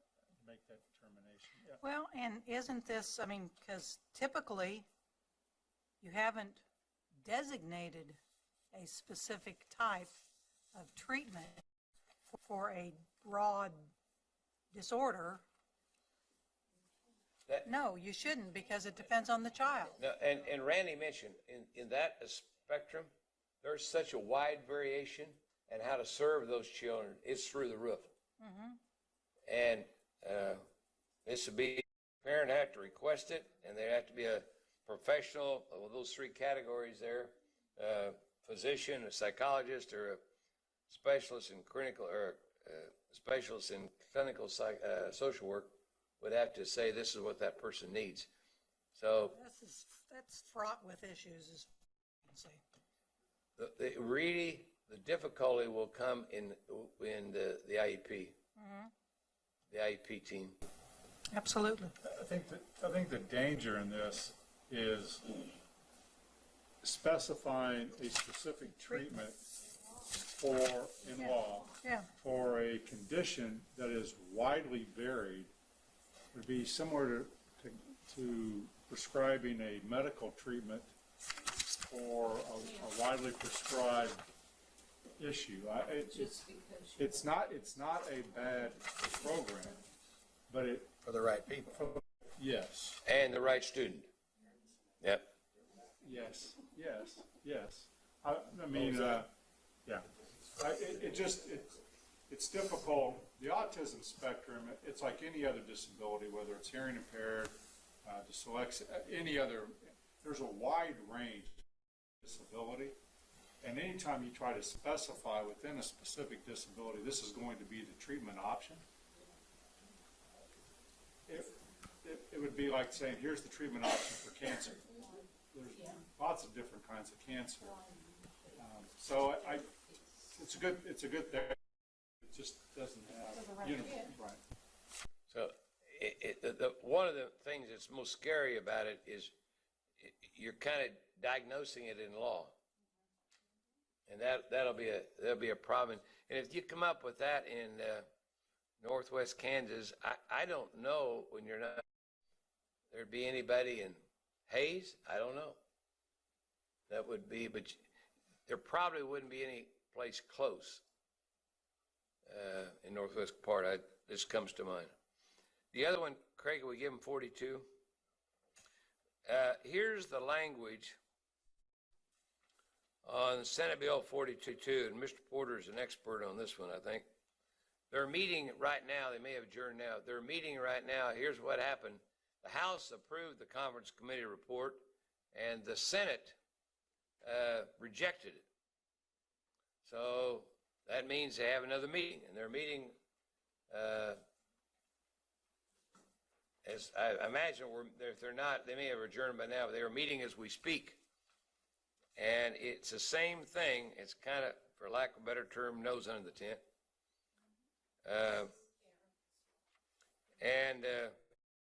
Mr. Chairman, you worked on this quite a bit. You got any words of wisdom? Not really. This particular arrangement is a whole lot different from the original proposal. It was a whole lot less prescriptive. It gives us more responsibility. We've had ongoing discussions about what is the responsibility of the legislator and what is the responsibility of the state board. I believe that at least those of us that have discussed it believe that this is our responsibility and to stay active. But and my guess is that's the discussion they're having at the conference today. I think that's what most of the issue is in the conference committee. A couple more things I wanted to mention, and I don't recall a session where we had less bills passed. Very, very few education bills that have passed yet. Senate Bill 205 is one that, just so that you're aware of it, it's anybody who retires under capers and wants to go to work for the Board of Regents. They have the 60-day waiting period, but there is no penalty, no surcharge. Not very many of them, but there are several. Somebody like, Craig Elliott did, and Pittsburgh State's got one or two, Wichita State's 3 probably. There's several of them around, but this means there will be no surcharge, and they can proceed and do that without a penalty. What about the rest of the working with after retirement? The other, folks, is Senate Bill 21. They tell me there's several bills they could use, but they tell me 21 is the one most likely. And 21, I think they're pretty much in agreement under $25,000 that they're not going to mess with them. The paperwork and all that, if you're less than $25,000, don't worry about it. But more than, you have to pay a surcharge of roughly 30%. But the advantage of this is the boards can choose who they want to hire. They just have to pay a 30% surcharge. So, but here's the peanut. They are not in agreement on the number of days you should have to wait between going back to work. The House is very committed to 60 days, and the Senate is very committed to 180 days. And so that's the argument. And I did a little checking. I think we'll eventually do something. I think the bill will pass, but this provision, I'm not sure, because the chairman of that committee and the conference committee is Senator Longbine, and the other chairman is Senator Kelly, or Representative Kelly from and they're both pretty sharp and understand it pretty well. And if for it to pass, somebody's got to give. That's all there is to it. And so I don't know what the compromise will be there. Do they need to know where the middle is? Well, it might need to be explained. Pretty well stated with higher ed, isn't it? It's 60 days for the transfer to higher ed. Yeah. You've kind of set a precedent. You would think that, but the days now are such that we don't necessarily have to be consistent. Yeah. Did they keep the provision that retired teachers could go be legislators and not have to pay this supplement? Oh, that, I don't know if that's specifically in there, but that'll be taken care of. That'll be taken care of. There's, under the current law now, there's quite a few retirees that in the legislature, and they're going to reach their $25,000 cap here for too long. And so that'll be that's a little bit of a problem. And and it depends on how you compute that. When they're for capers under the legislative, it's if they're in session year round. Yeah, John? Can I just clarify one thing? This all goes around to draw a pension, isn't that correct? If you're not drawing Yes. a pension, it's not an issue. That's correct. Thank you. That's right. Yep. That is correct. Tomorrow, tomorrow, highly likely, Mr. Chairman, at about 10:45 or 11 o'clock, when they go in session, they don't stay. 15 minutes or so. This morning went in at 10, was out by 10:15 or 10:20, and because the chairman called our meeting for 10:45, and we ended at about, I said to it was 1:30 because the House cleared at 1:30 for a caucus. So I think we'll do the same thing tomorrow. Now, there's one more thing I want to call to your attention, and I'll get out of here, but this worries me, and I stew about this more than I should. I don't know how many people realize that once they get a bill approved, that we're looking at several days, weeks, and I want to walk through a scenario with you. And it's just me, and you don't have to be, if you're an attorney, you'd have to be precise about this, but if you're not an attorney, you can get by with it. Is that right, Mark? When they pass that bill, it'll take them about, let's say they get it, make this up, Clay or Craig help me up, May 19th. All right, we get a bill. All right, by the time the governor gets it enrolled and he gets it 175-page bill, it could likely be a week because you only got 5 working days in there. So now we're up to what, May 26th? All right, now, and the governor gets on the 26th. He can take up to 10 days, but he probably will not know what he's going to do at the time it gets there. But let's say we allow him end of May. Get him to the end of May. All right, now, it'll go to the court. And once the court receives it, they'll probably take, Mark, help me out, 5, say a week to get there, and then they'll come out with a schedule. So, Craig, what are we up to? June what? June the 7th. Now, okay, so June the 7th. And then the Supreme Court is likely to give the state 10 days to get their brief ready. That's normal, I think, 10 days. All right, so now we're up to 17th. Now we have to give 10 days to the plaintiffs to get their brief in. Now we're up to what? 27th. Now, then after that, then they will schedule oral arguments. Is that what they want to call it? Oral arguments. And how many days will they allow for that? I reckon another 10 days, a week, 10 days? Yeah. All right. See, now 10 days, now we're up to what, Craig? July what? July 3rd. And then if they rule 10 days later that it's constitutional, we're lovely. And if they rule it's unconstitutional, then would have to call them back, and that you have to give them a few days to call them back in. And so even now, if we kind of speed things along, if it's constitutional, livable. If it's not, we're going to be here in July. Anybody, Mark, argue about the time frame. Is that reasonable? Is it? I know it's pushing it. Yeah, I mean, the court could set a time frame where both parties brief the statute and submit initial briefing, but they'd still get time to respond to each other's brief. So it's going to be at least that long, if not longer. Seemed like to me. Well, I was trying to be squeezing it a little bit because I thought normally they allow you about 10 days if you're speedy to respond. So you think about that, guys. And I got called down the other day. Come down to visit with one of her advisory committees. It was interesting. Those people are scared to death because they got those summer feeding programs, and it's for kids. They say that a lot of their kids, that's the only meal they'll get.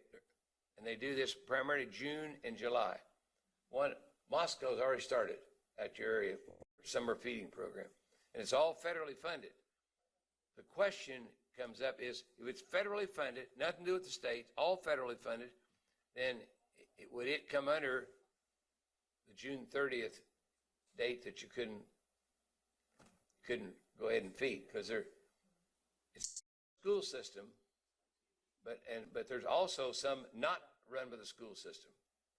School districts make up a big chunk of it, but there's some that are other than school. A lot of really nonprofit, do-gooder organizations, I mean that sincerely, that help sponsor those organizations that feed kids. So there's you may get this question. I believe the court will allow the school districts to pay teachers that's already been earned. July and August salaries, they already earned it. And I don't think they would not allow you to go ahead and pay it since they already earned it. But if they come up with a tax bill or a finance bill that is not, don't meet, the governor vetoes it, it'll set things back quite a bit. It just apply.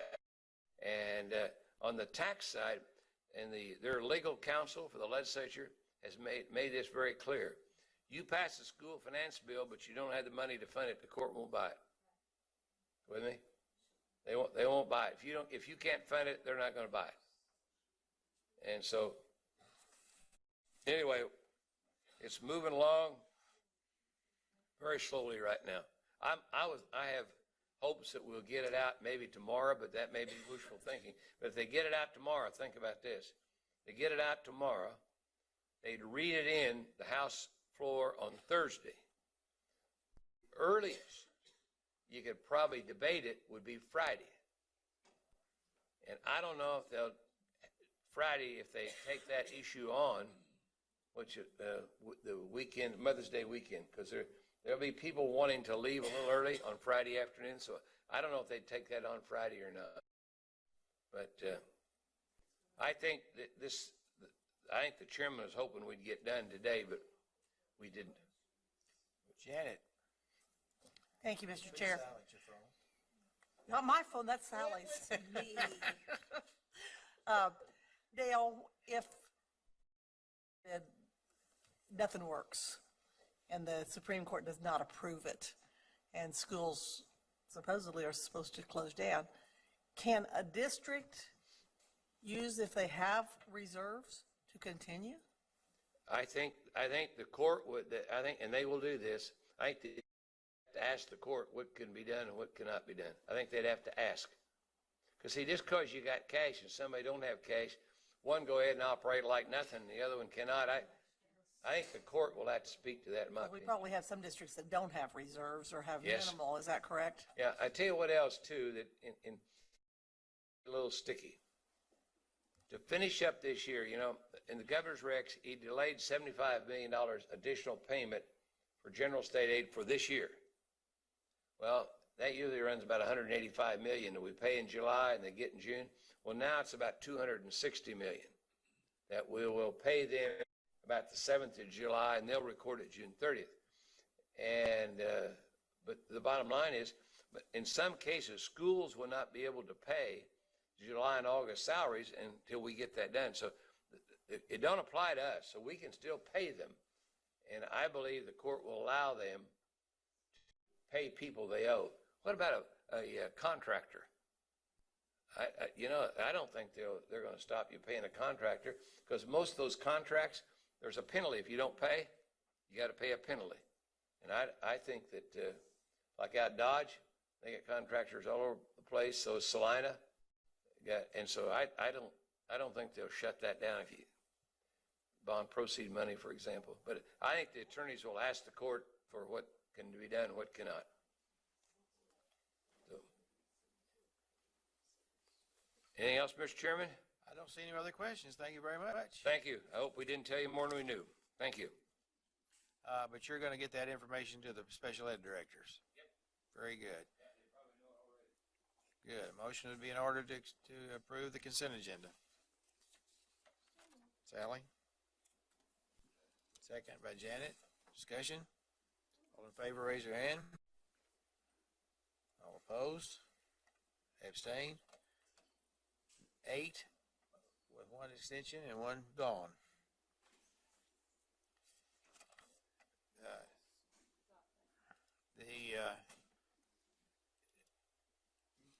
Kathy will read the motion for the executive session, and Les, give us 5 minutes before that started. Okay.